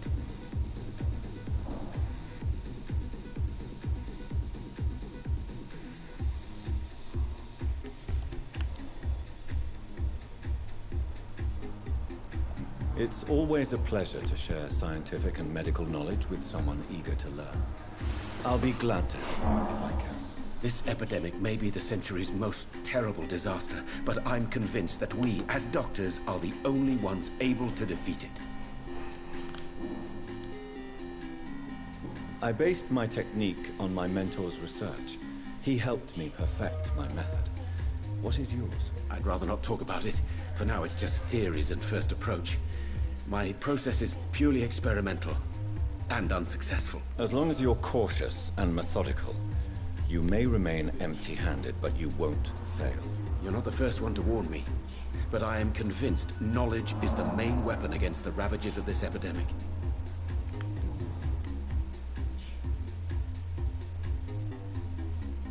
What can you tell me about the Pembroke? Well, it has always been an honor to work with Dr. Swansea. But with your arrival, I can't think of a better opportunity to learn about blood transfusion.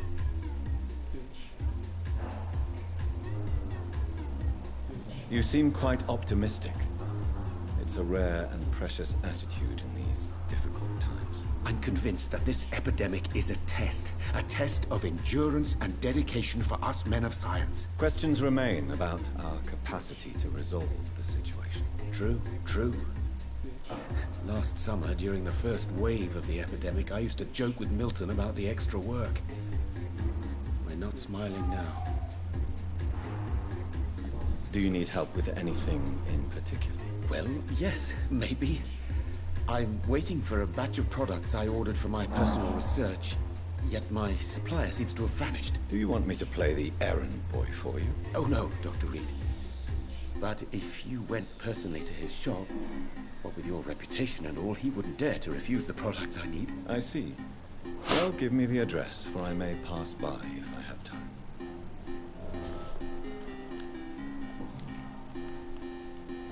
What do you think of Dr. Ackroyd's aversion to modern medical methods? It's a shame he's so narrow-minded. Dr. Swansea taught me that science is about exploring uncharted territory. I'm convinced that's true. With the influenza and all that's going on, you should put your differences aside, don't you think? Why is it so difficult to work together? I believe that if Dr. Ackroyd had been the one to discover the transfusion process, he would be the first to recommend its use. So you believe it's just a question of jealousy and pride? Dr. Ackroyd is as proud as he is blinded by his obsolete concept of medical science.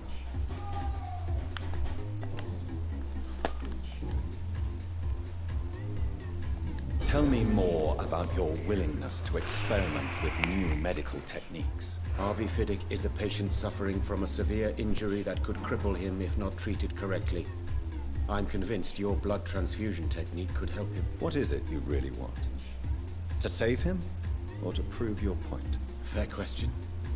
I want nothing but to save my patient, Dr. Reed. Especially since I know Mr. Fiddick's story.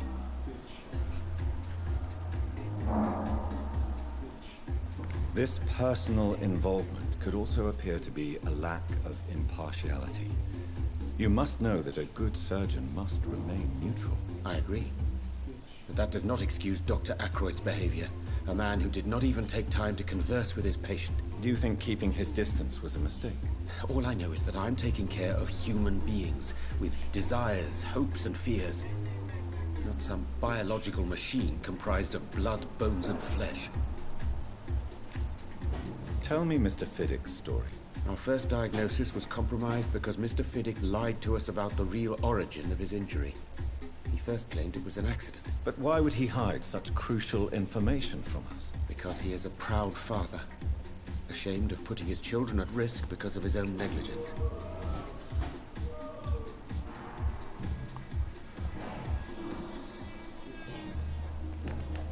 Goodbye, Dr. Strickland.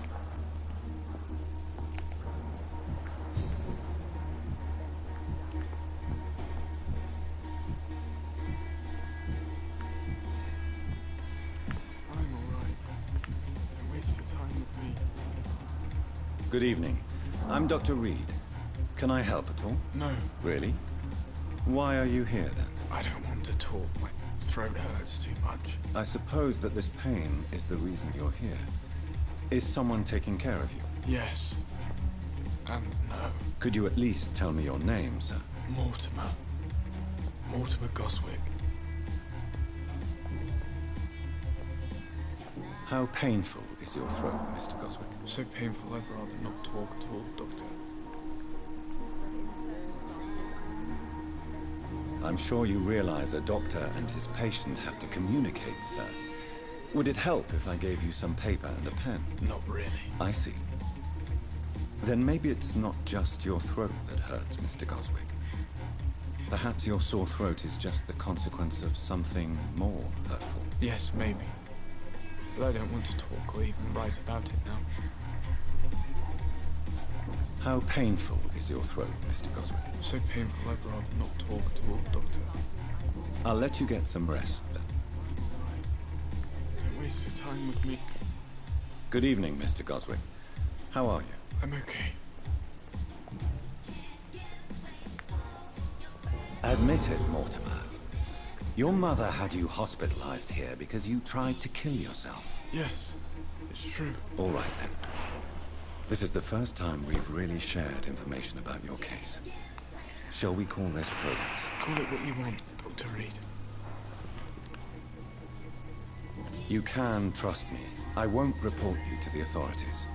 My one and only concern is your health. I guess I should thank you, then. Can I help you in any way, Mr. Goswick? I wrote a letter for my mother. She was supposed to read it after my death. But I suppose she doesn't have to read it now. I see. And is this letter still near the place where you tried to take your own life? Yes.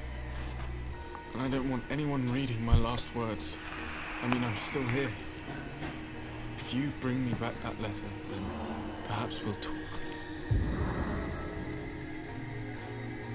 Tell me about yourself, Mr. Goswick. I don't want to talk, Doctor. I have to go now, sir. But don't hesitate to contact me if you need any help. Don't waste your time with me. Good evening, madam. Can I help you? It's my son who needs you, sir. I'm Dr. Jonathan Reed. How can I help your son? I'm Beatrice Goswick, mother of Mortimer Goswick. Could you check on him, please, Dr. Reed? I've heard much of your talents as a physician.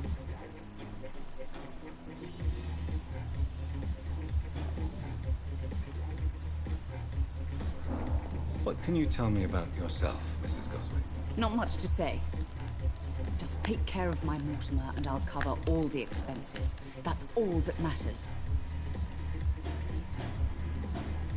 Are you really that rich? Most of the patients here are of a more humble origin, if I may say so. Yes, thanks to my husband. May he rest in peace. I can cover any needed medical expenses. May I ask if you have an occupation, Mrs. Goswick? I'm a teacher by profession. I teach young women who are more ambitious about their futures than their families.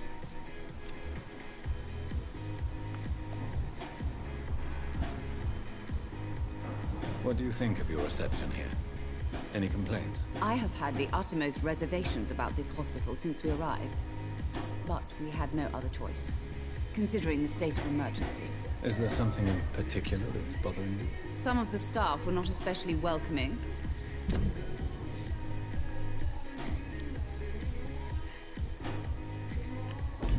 I suspect they're not accustomed to dealing with patients of such social standing.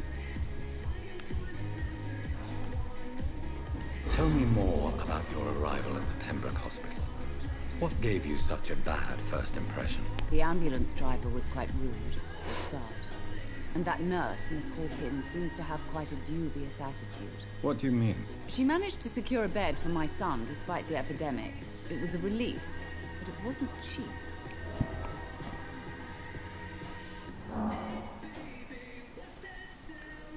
She charged you for a bed? Yes, and I paid without question, considering the urgency of the situation. I share your concern, Mrs. Goswick. Be sure that I'll talk to the people involved. I don't expect compensation, Dr. Reed.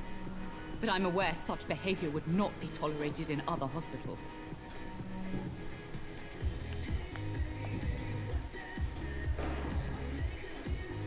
Your son wished to die, Beatrice. Why did you hide such crucial information? Are you not aware suicide is a crime? Mortimer could be thrown in jail. I can't let that happen. I won't. I understand you fear the legal consequences, Mrs. Goswick.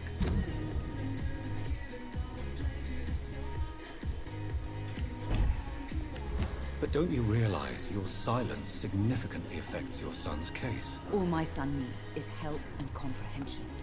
Not judgment and punishment for what he may or may not have done. Goodbye, Mrs. Goswick.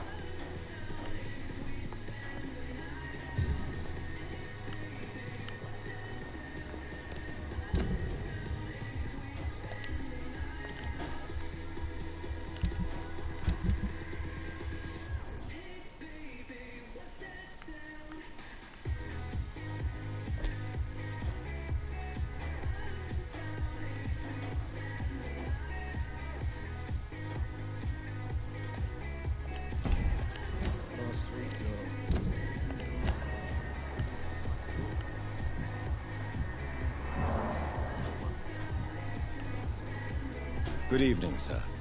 I'm Dr. Reed. May I help you? I don't know if a third opinion is needed. Your colleagues are already arguing about my condition. I see. Would you mind telling me more about your situation? I'm Harvey Fiddick. All I want is to get me bloody arm fixed properly.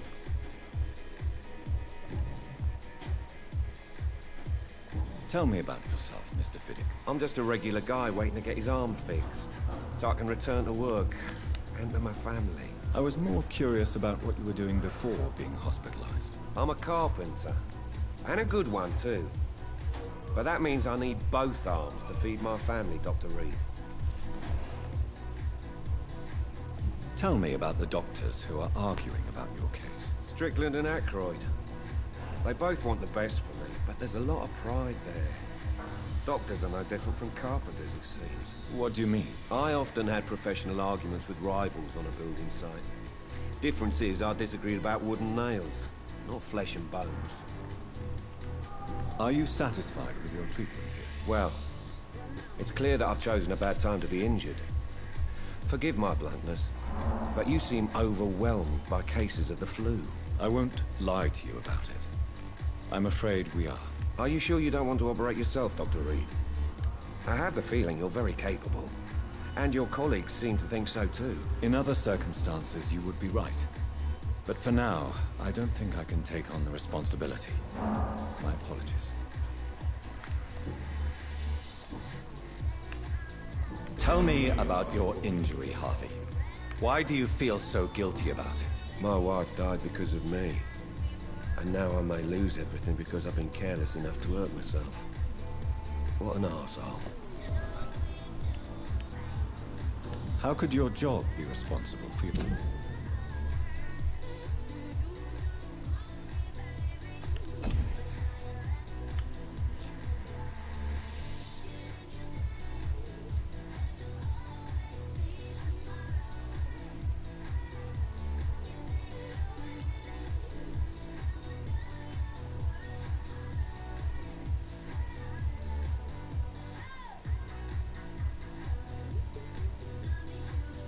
Wife's death. I was working a double.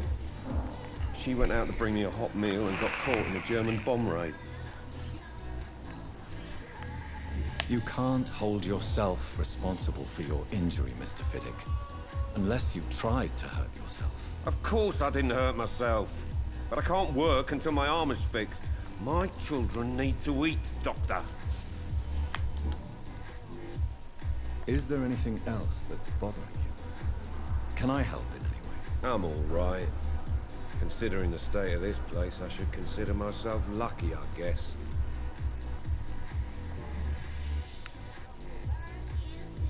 Tell me more about the death of your wife, Harvey. 1915. I was in the army. Building workshops for the Royal Flying Corps. Helen was happy I wasn't sent to the front. What happened? The Germans sent Zeppelins to bomb the construction site, but they missed their target. My wife was bringing my dinner when the bombs fell. I'm sorry for your loss. So many died during the bombings. I served in France and witnessed the carnage there. I would like to say that she didn't suffer. Truth is, I have no idea. I just know that I'm all that me kids have. Poor little bleeders. How are your children after losing their mother? They were smaller then. The only good thing about this is my Helen didn't bring them with her that night. Goodbye for now, Mr. Fiddick. I'll see you later.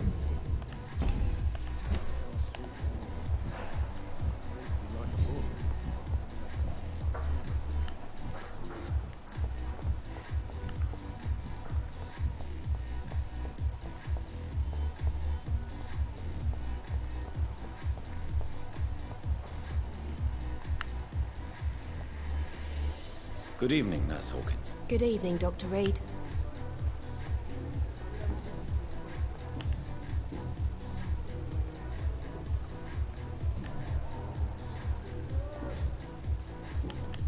Goodbye, Nurse Hawkins.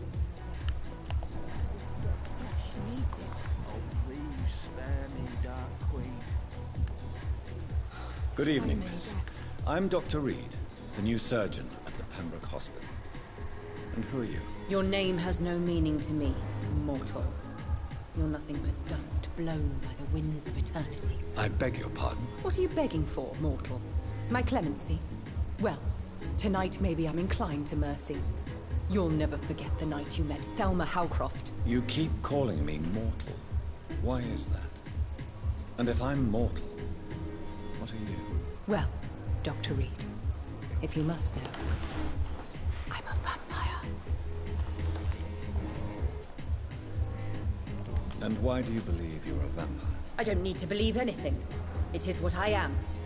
It is what I feel within this hollow shell of flesh.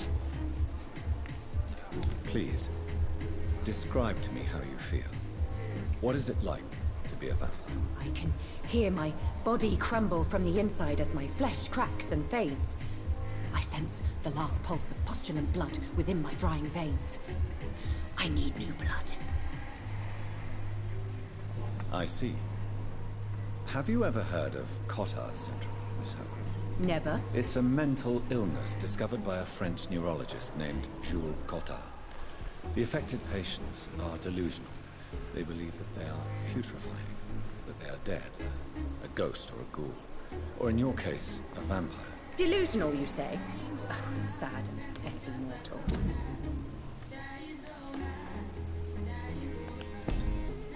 You can't even begin to understand the concept of immortality. And you think it is I who am delusional. I'm assuming you must be a patient here. Am I right, Miss Howcroft? It's only a cover to hide from my enemies. I can leave whenever I want.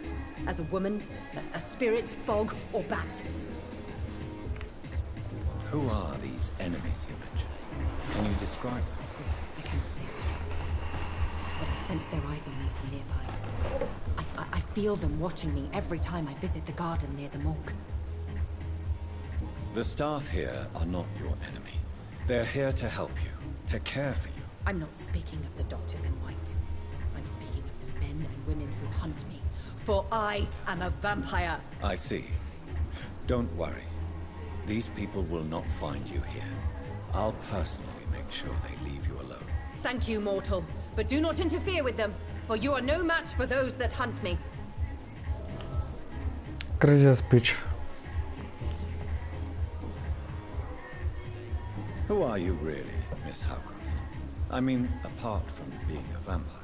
Is that not enough for you, puny mortal? What do you require?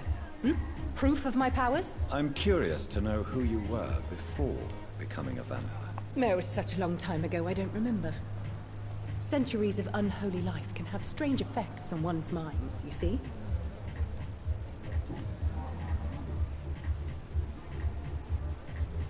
Do you require my services, Miss Howcroft? I have no need for your medicine, Dr. Reed. Blood is the only drug I need.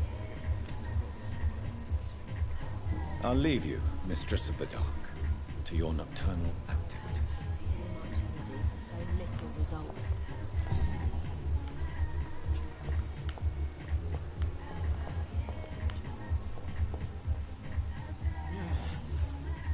Damn. The pain. I wonder why the gods came here again.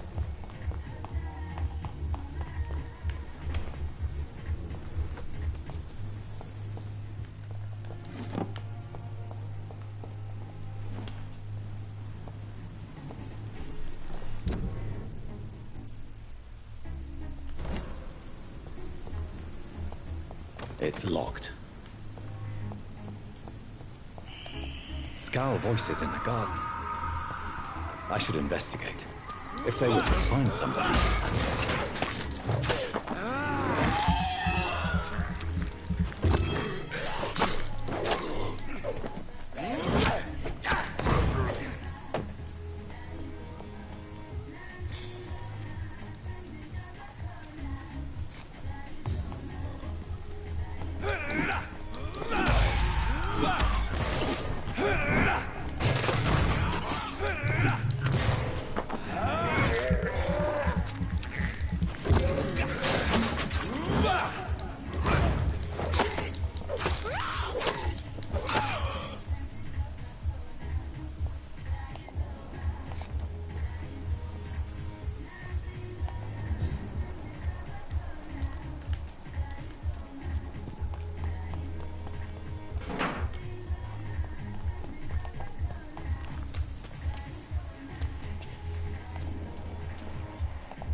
I cannot enter.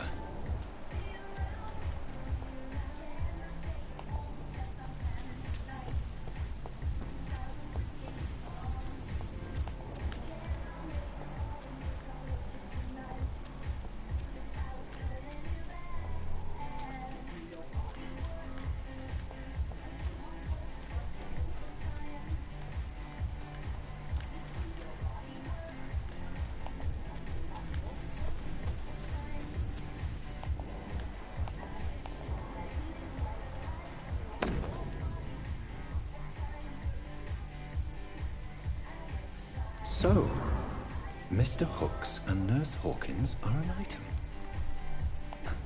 Those two have hidden their affections well.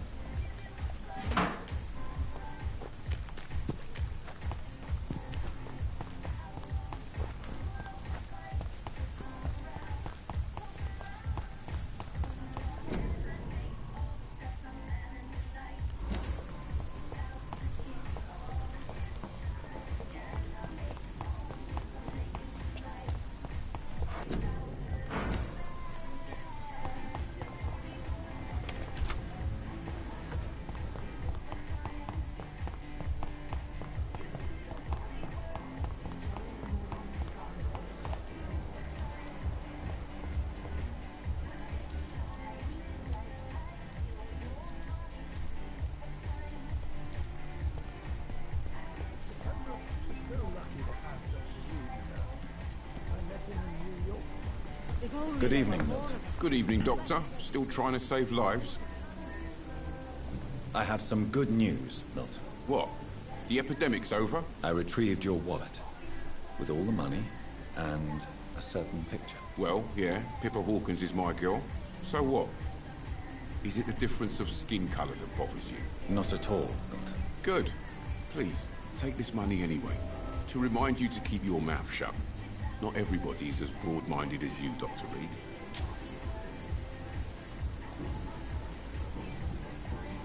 What's going on between you and Nurse Hawkins? Pippa's tired. Tired of all this shit. Tired of all those corpses piling up. She's as depressed as I am.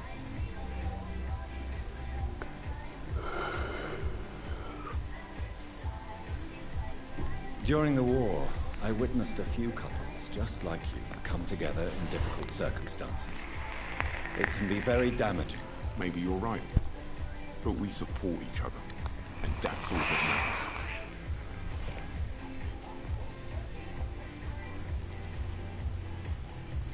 You do realize you could both get fired. Hospital staff are not meant to have intimate relationships with one another. Come on, Dr. Reed. Do you know how many rules are broken in this hospital every day just to keep it running? There's nothing wrong with what we're doing.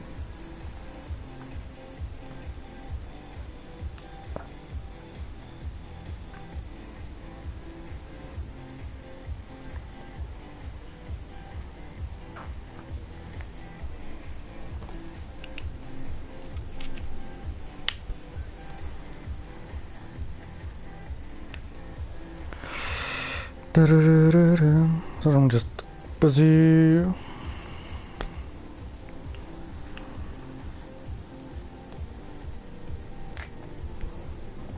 We're switching batteries.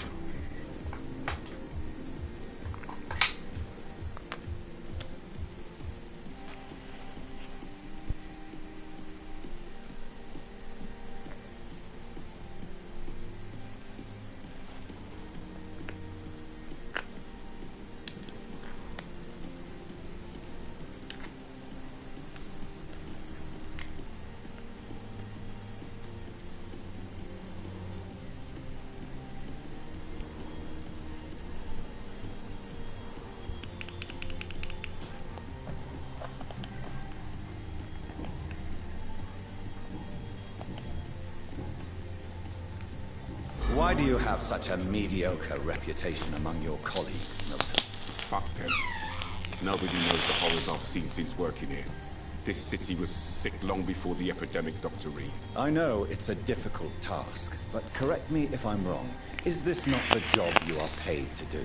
I've seen babies left to die while their brothers were properly fed. Underage girls and boys sold to all manner of perverts. I'm sorry, I don't know what to say. Yeah, exactly. We lack words. So excuse me if I don't look on the bright side of life.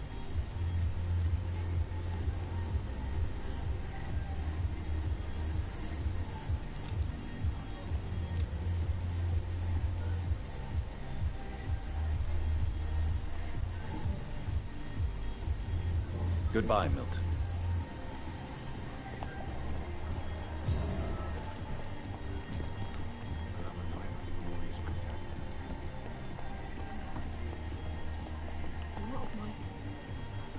Good evening, Nurse Hawkins. Good evening, Dr. Reed.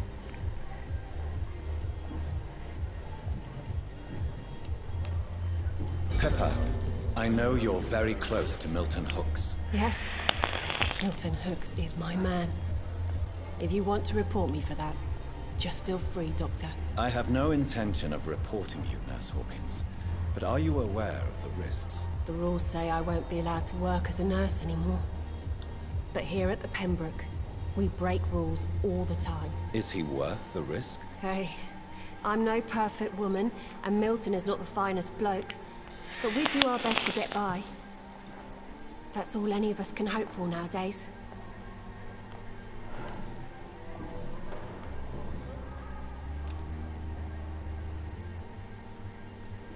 Goodbye, Nurse Hawkins.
Good evening.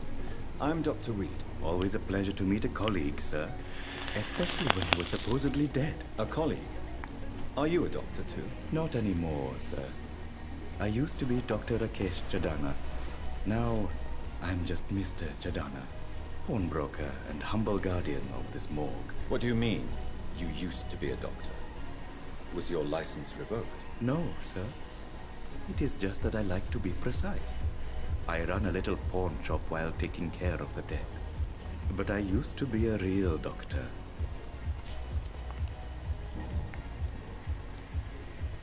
Are you afraid or uneasy being surrounded by so many corpses? Why should I? These bodies are empty vessels. Flesh left to decay.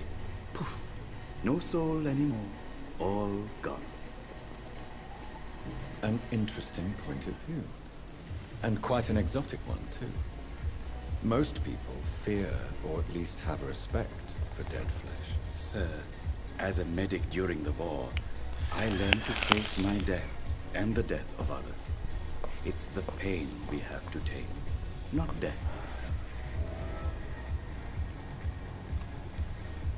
How did you get this job? After I left the...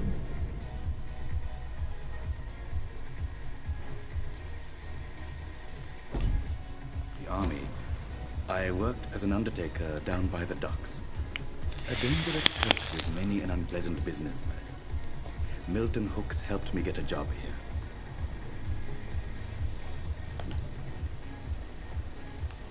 Do you work here alone? Yes, very easy work, sir. All I have to do is watch a few bodies. The situation was very different when the main morgue was still open. Why do you have to watch these bodies? Because these poor fellows have no names. We keep them in case someone comes looking for the missing. Sadly, very rarely happens. Why close the hospital's main morgue? It was for sanitary reasons after the beginning of the epidemic. Cadavers had to be moved to the nearest mass grave. Have we met before? I don't think so, sir. Why? When we first talked, you said you were glad to meet me since I was reported dead. Funny story, sir. Your sister came here a few nights ago. You were missing, and she was looking for your body. She must be very relieved now. Unfortunately, she's fucking dead. I'm feeling all right, Doctor. But perhaps it is because I, too, am used to the smell of the dead.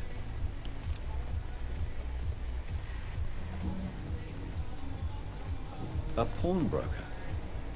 I expect you get all types of people here. Yes, sir. All kind of people. For I sell all kind of goods. Who comes here to trade with you? It's very unhygienic, even unsafe. Diseases can spread. For the customers, for the hospital. I'm very cautious, sir. I've been a doctor, remember?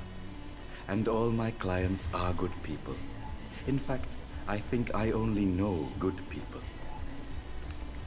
What kind of goods? With the quarantine, it's not always easy to buy things. So I trade, I exchange. Some people sell, some others buy. I like to help. Since you're not afraid of dying, do you believe in life after death, Rakesh? No. I believe we must do all the good we can while alive. For our time is short, and the obstacles are endless. Do you think you would enjoy immortality as a concept? I don't think so. Don't mistake me. I love life, and I'd like to live a long life. But everything has to decay, sir. Even goodwill. Do you really believe goodwill cannot last? As I said, sir, everything decays. If I was to never die, goodness, I would be bored or worse. And I like to be helpful, sir. Quite depressing, wouldn't you say? Yes, but the good news is, we'll all die before losing our humanity, sir. So you're ready to die? No, I am not. I don't fear death, for I won't see it. What troubles me is the pain my death will inflict to those I know. You're a wise man, Mr. Chidana. No, Dr. Reed. I am a foolish man. But I like to think otherwise.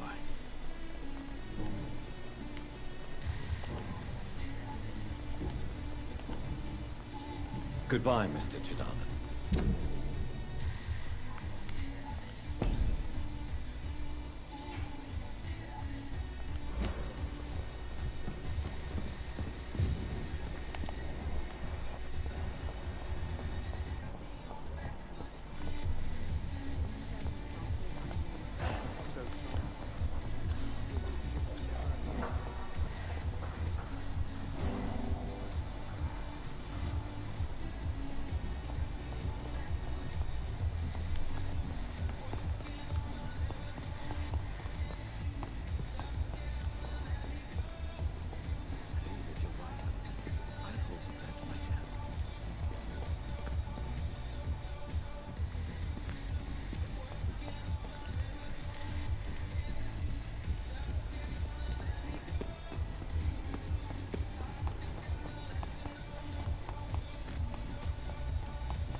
You don't mind if I search your pockets, do you, sir? You won't need any of these anyway. I'm not stealing from you, mister. I'm only redistributing your belongings to people who need them more than you. You see, no one has claimed your body, sir, so it would be such a shame to bury you with your valuables. I will not forget you, sir, and I thank you for your generous donation.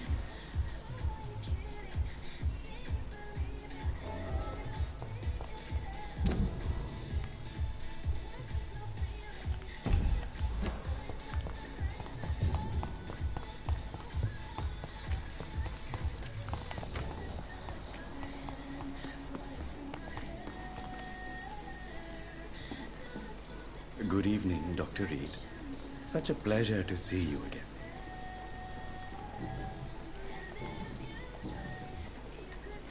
How dare you steal from the dead, Rakesh? Is that what your pawnbrokers is really about? These people are dead, sir.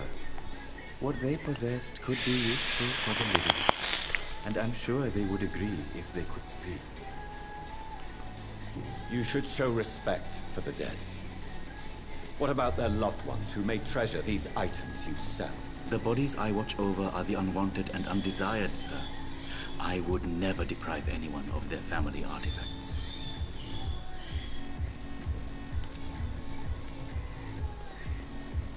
How dare you steal from the dead, Rakesh? Is that what your pawnbrokers is really about? These people are dead, sir. What they possessed could be useful for the living. And I'm sure they would agree if they could speak. You should show respect for the dead. What about their loved ones who may treasure these items you sell? The bodies I watch over are the unwanted and undesired, sir. I would never deprive anyone of their family artifacts.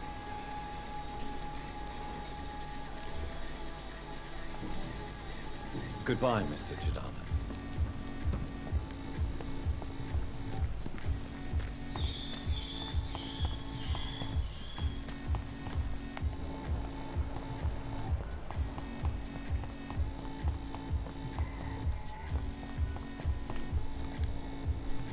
Good evening, sir.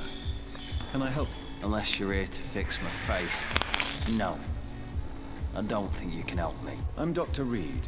I've recently taken the position of head surgeon here. War injuries, am I right? You guessed right, Doctor. German shell took my pretty little mug right off. But they still call me Thomas Elwood.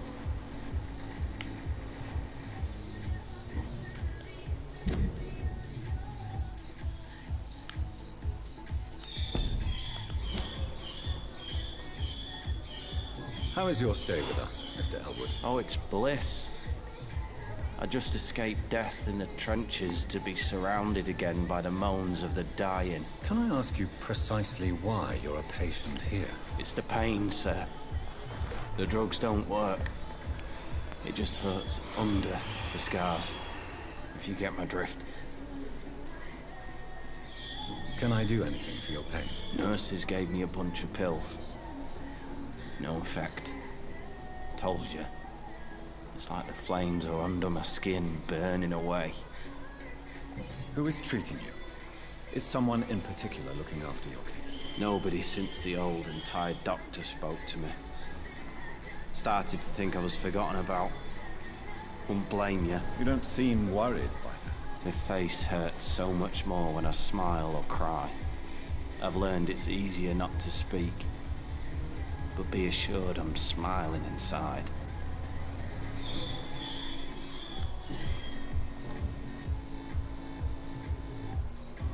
How close are you to Miss Horcroft? Are you aware that she thinks she is a vampire? To wait for her next nibble is the best reason to stay here. Every time she approaches my bed, she treats me like something tasty. A normal person. Aren't you afraid? She may hurt you if the game goes too far. She's quite harmless, I can assure you. Her head's broken inside is all. Her arm busted on the outside. But she's still beautiful. Living proof that there's hope for me. So do you let her bite you? You know that's not sanitary. And why not? She's only supping a few drops of me blood. And the pain, it's real for once. She could decide to bite less willing patients. Then it's another good reason for me to stay here, Doctor. You do realize she's mentally disturbed. It's called the Cotard syndrome. She truly believes she's a vampire. In her madness, she never refers to my scars. And frankly, if I could, I'd join her world. It seems much more fun than the real one. Where were you stationed, sir? Did you serve for long? I really don't want to talk about all this shit. No offense. I was pushing too much. I served in France myself. I just wanted to know what happened. You were an officer, weren't you? Then I doubt we fought the same war, sir. No offense.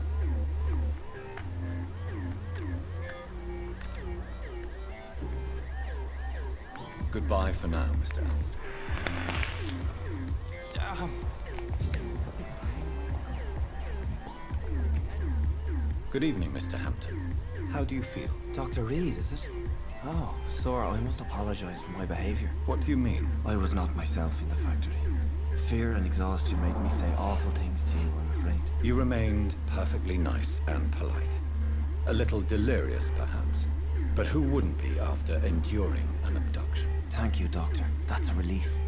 Now all I need to do is rest and return to my flock. How did you end up in William Bishop's den? I had received alarming news about his recent behavior. I went to his place and he refused to let me go.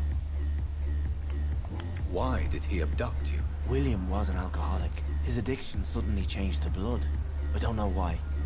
Just like a patient I met here. This Miss Horcroft.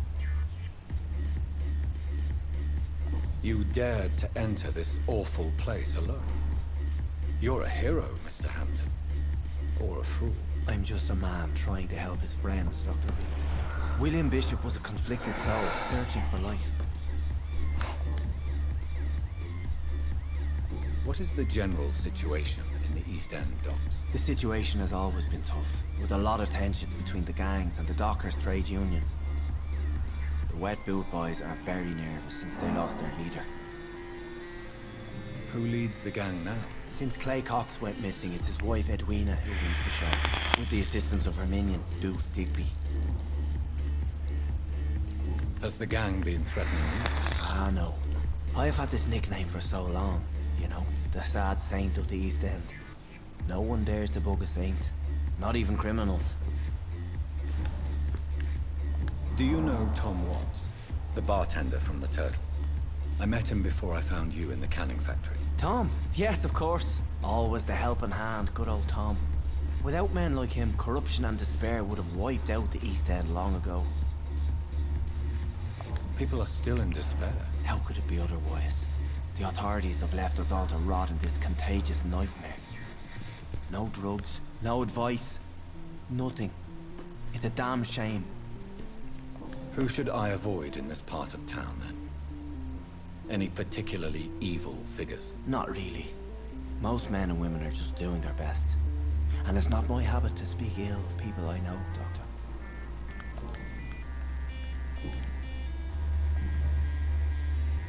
What do you do for a living, Mr. Hampton? I can't help but notice the cross around your neck. I manage a night asylum for the poor and homeless of the docks. And I try to guide the lost and hesitant on the right path to our Lord. Are you a priest, Mr. Hampton? A deacon, maybe? Not at all, Doctor. I'm just a man of faith willing to preach the good word. Why didn't you use your cross against William Bishop? To repel him somehow? That's a very strange question, Doctor. A cross is no magical token, if that's what you were trying to say. Not mine, anyway. Have you made friends since you arrived? Not really, but I recognize Miss Harriet Jones. I knew her when she lived by the docks. That poor woman had such a miserable life. You never came to see her here at Pembroke? Receiving visits when sick can be an important part of the healing process, you know. We're not just bodies. You're preaching to the converted now, Doctor. To be truly honest, I thought she was dead. She left the docks many months ago. How do you feel, Mr. Hampton? Medically speaking. I feel exhausted. Beyond exhaustion, actually. William drank so much of my blood in his madness. I feel empty. You're in good hands here. Dr. Swansea is well versed in blood transfusion, and I'm sure he'll take the best care of you. Thank you, sir. I believe all I need is rest. And then I can go back to the people who need me.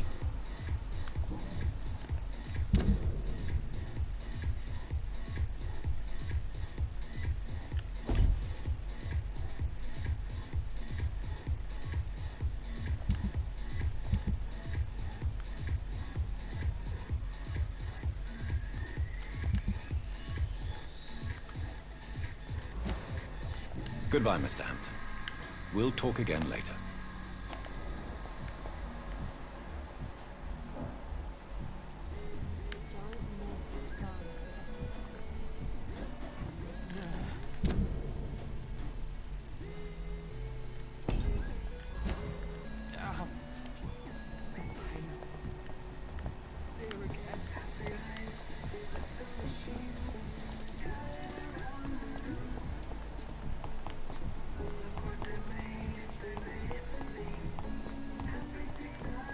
It's locked, all right.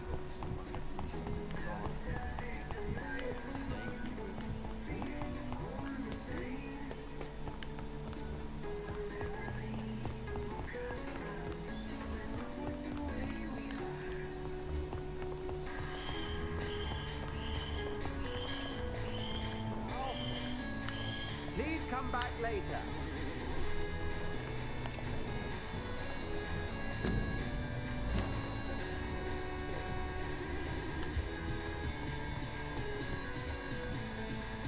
I cannot enter.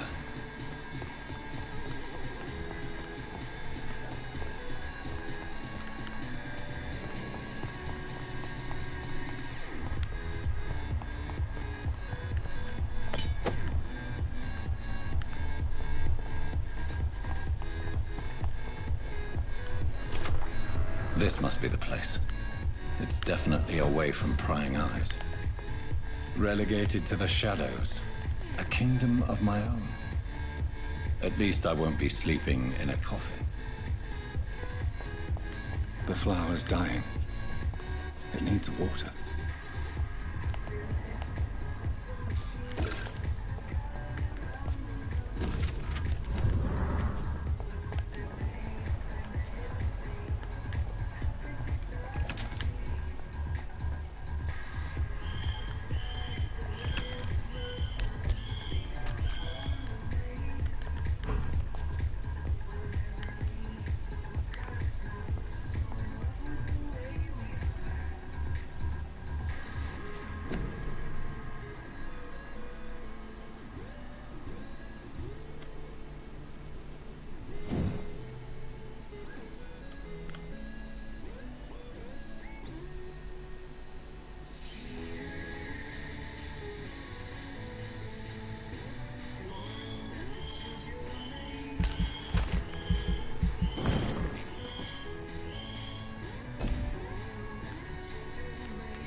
William Bishop's blood is much more unstable than human blood and shows extensive mutation. But this is not what happened to me. I must keep on searching. The sun is about to rise. I can feel it. I'll continue tomorrow night. I have so much time.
If I'm to stay here until my research is complete, I'd better learn to hide my true nature from the mortals. But what about my thirst for blood?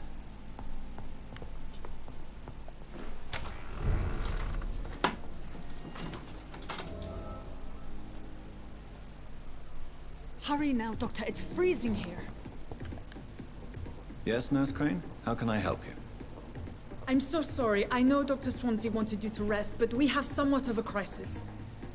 A crisis, you say? Our supply of antiseptics is nearly depleted. I was hoping there was another box up here, but...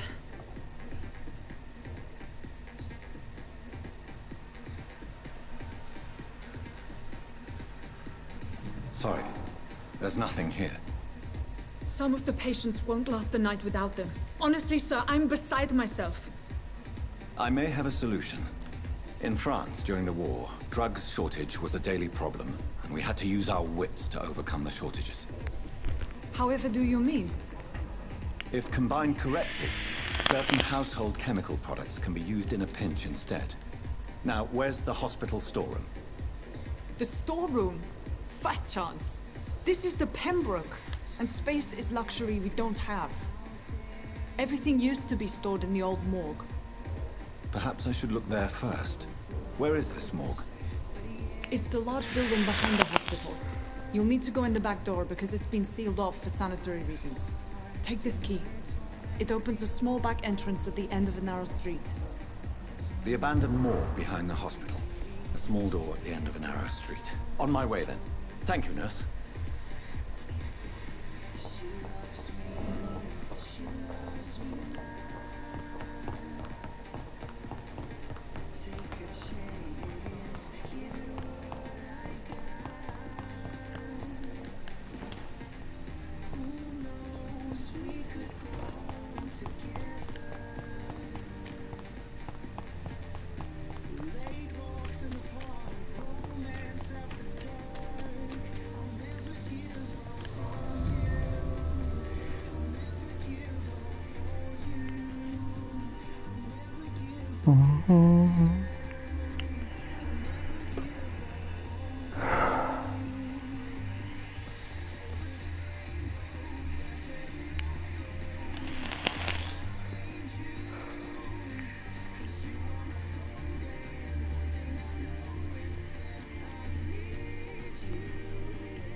balls of Mars. Fortifiers.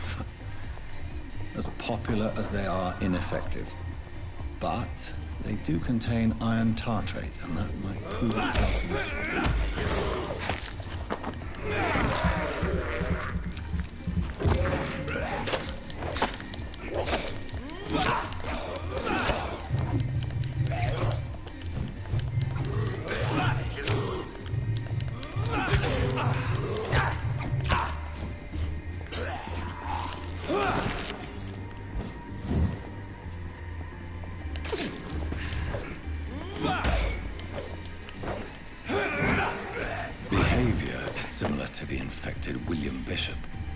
Must be the same strain.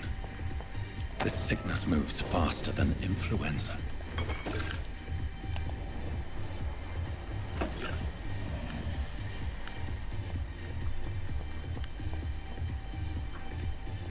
This key will surely grant me access to the basement.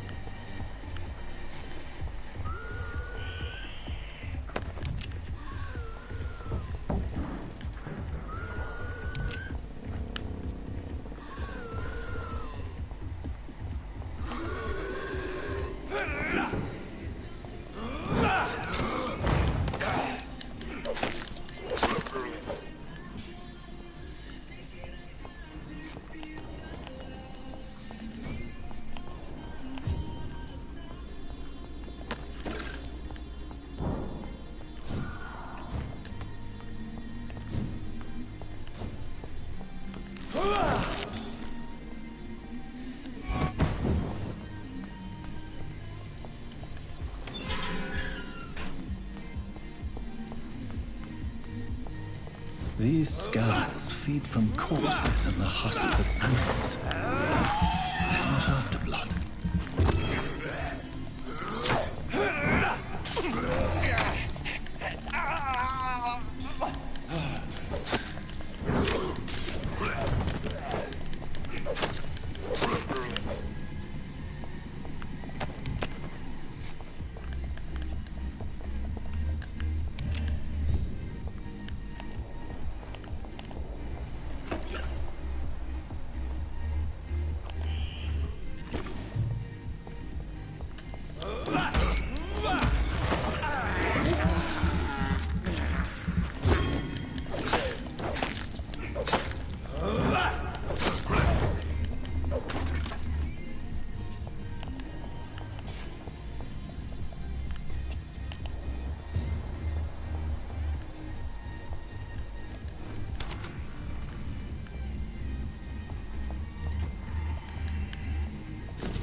Mr. Connor's injuries don't match the report. I'd better look into them.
Lol.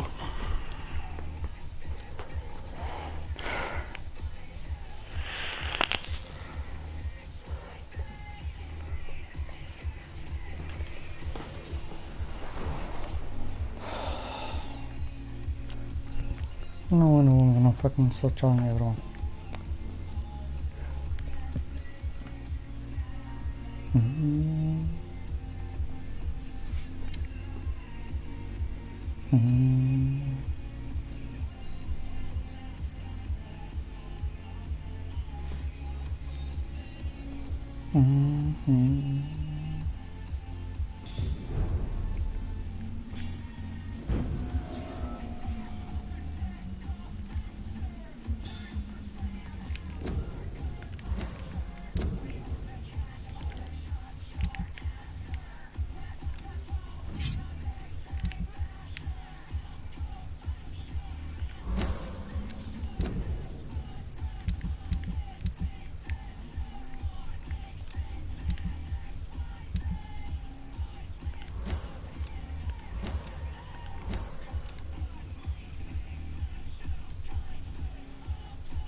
No.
Skulls can be so ferocious.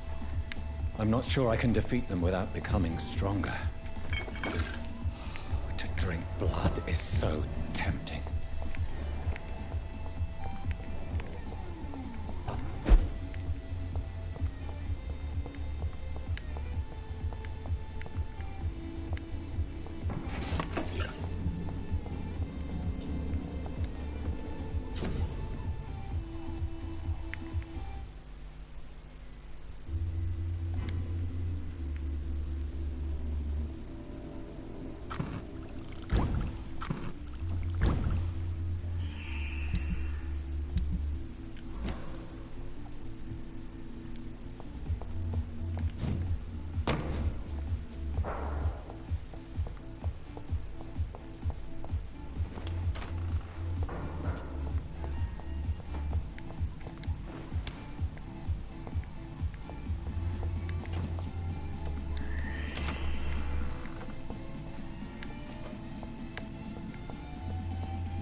behavior is similar to the infected William Bishop. Must be the same strain. This sickness moves faster than influenza.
Good evening, Nurse Hawkins. Good evening, Dr. Reed. Goodbye, Nurse Hawkins. It's locked, all right.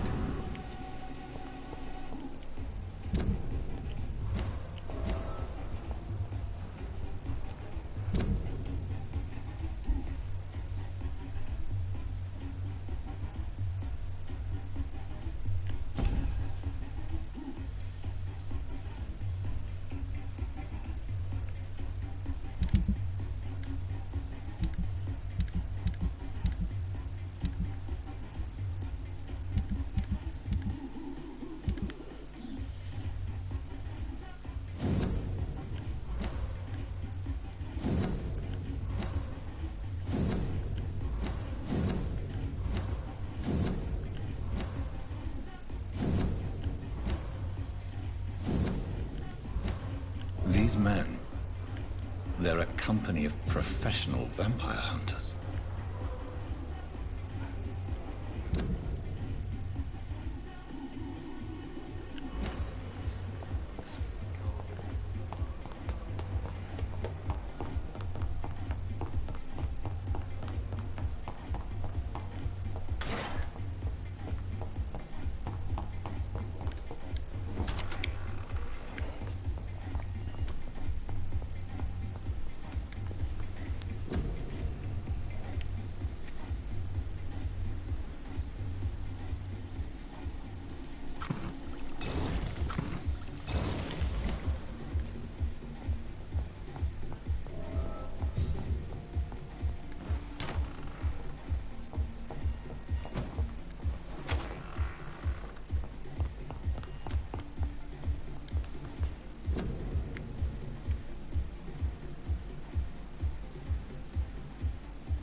Finally, you've returned, Doctor.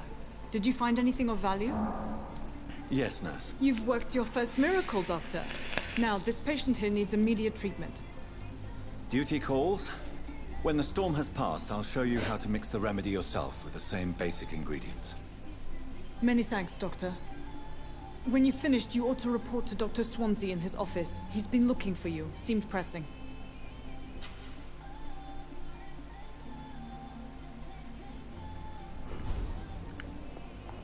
Never could keep anything from her.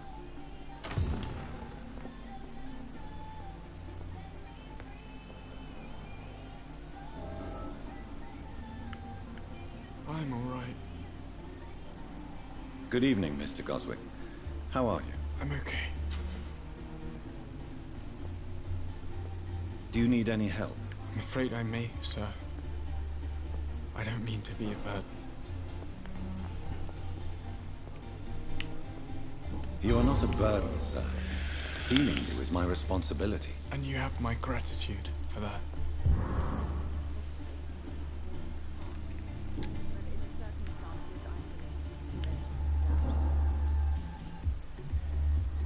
Why did your mother have you hospitalized here? She seems convinced this is a bad hospital. My mother just wants the best for me. She won't rest while I'm here. She'd go all the way to hell and back to help me.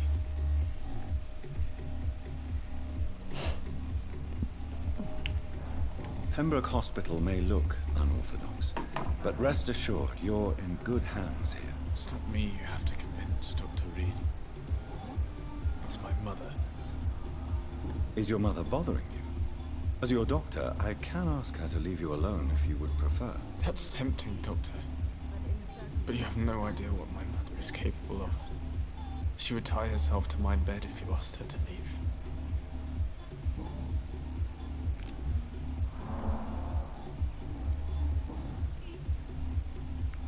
I have to go now, sir. But don't hesitate to contact me if you need any help. Don't waste your time with me.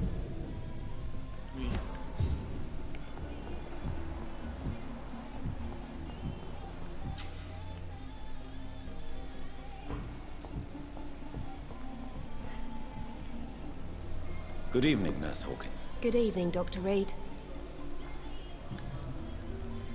Pepper, are you sure you want to leave this hospital? To become a nurse was a little girl's dream. But in the end, I don't feel that useful. I want more. I want to make things change.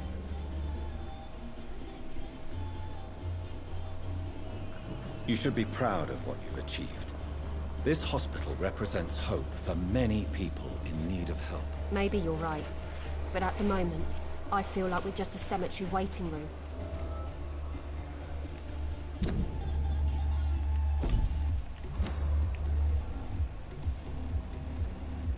What steps are you prepared to take to feel more useful? I don't know yet.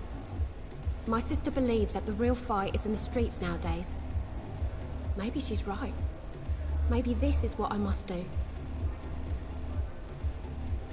And what about Milton Hooks?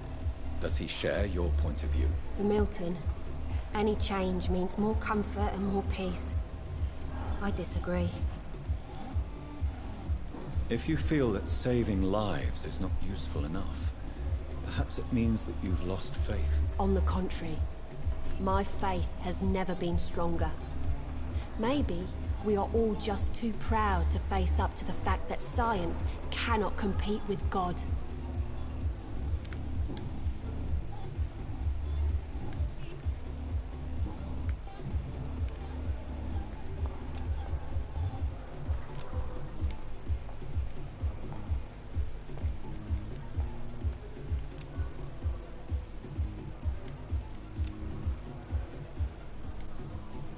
Goodbye, Nurse Hawkins.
brilliant minds in London at Pembroke.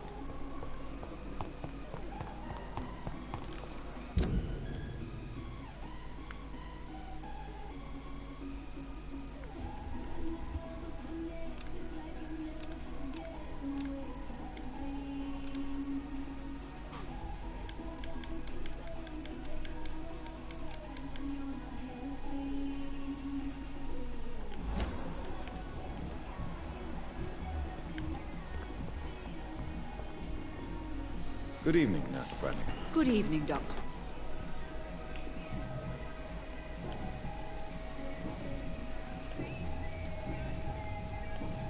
Goodbye, Nurse. Call me if you need assistance.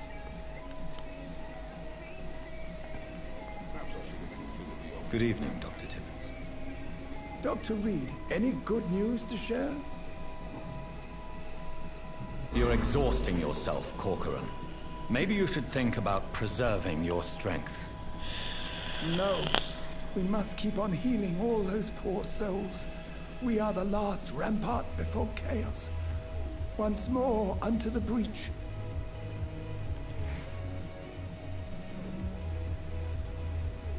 You've nothing to prove, Dr. Tibbets, to anybody. And we all praise your experience. Hello, Jason. It's not so I am bad. perfectly fine, and It's I am just a not too lot of old for this talking that you job. have to do to get, like, when you want to fucking bite people, to eat them, to drown all their blood. You have to do a shit ton of talking. That's no problem. Goodbye, And you have to Dr. talk to everyone to figure out what they think about the other people, and you have to talk to them again. Takes a while. I've been busy with just this place, talking to all these people for more than an hour, up 2 hours almost. It's very serious, but it's in a sort of a way it's actually good. Good evening, Milton. Good evening, Doctor. Still trying to save lives?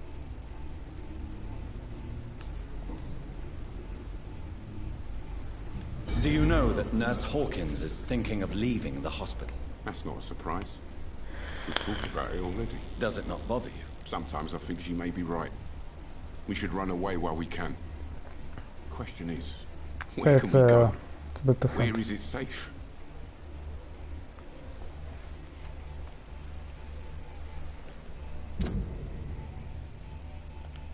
It's like all of these people. I've been talking way too long to them. Because I'm trying to get the experience. She's already done, but I have no idea how to... that level over there. And to level that up so I can... because she's like a level 3. So... Goodbye, Milton. So I'm still trying to figure that out.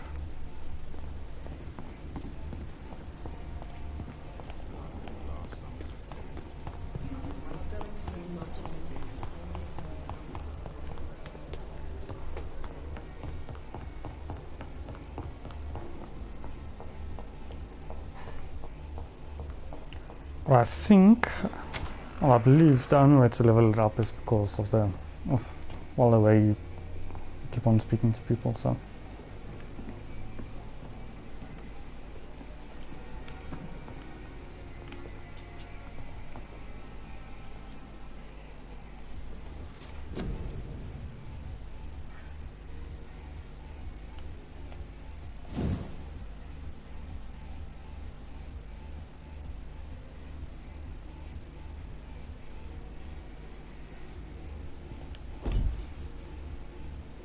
How's it on Legend?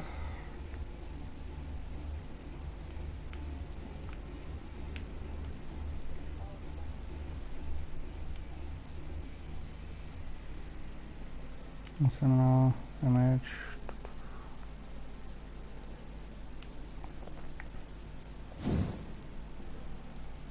Let's level this up.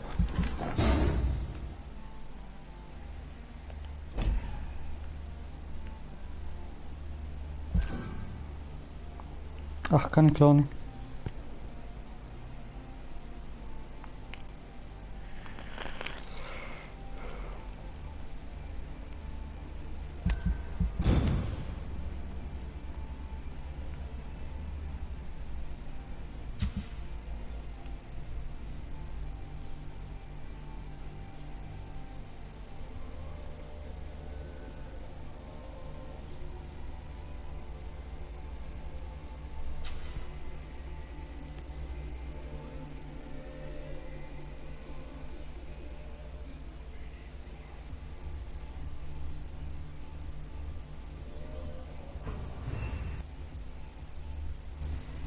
And my game just crashed.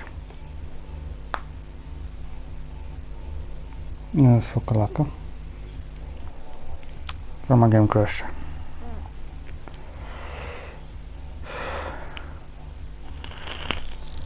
Nee, ek is 'n bietjie moe vir Apex, was 'n bietjie lus vir iets anders. Dink ek gaan 'n bietjie wat van control ook wat van control. Een Rainbow.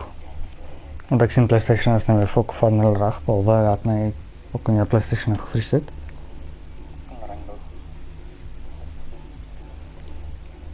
Nou, dat is reg.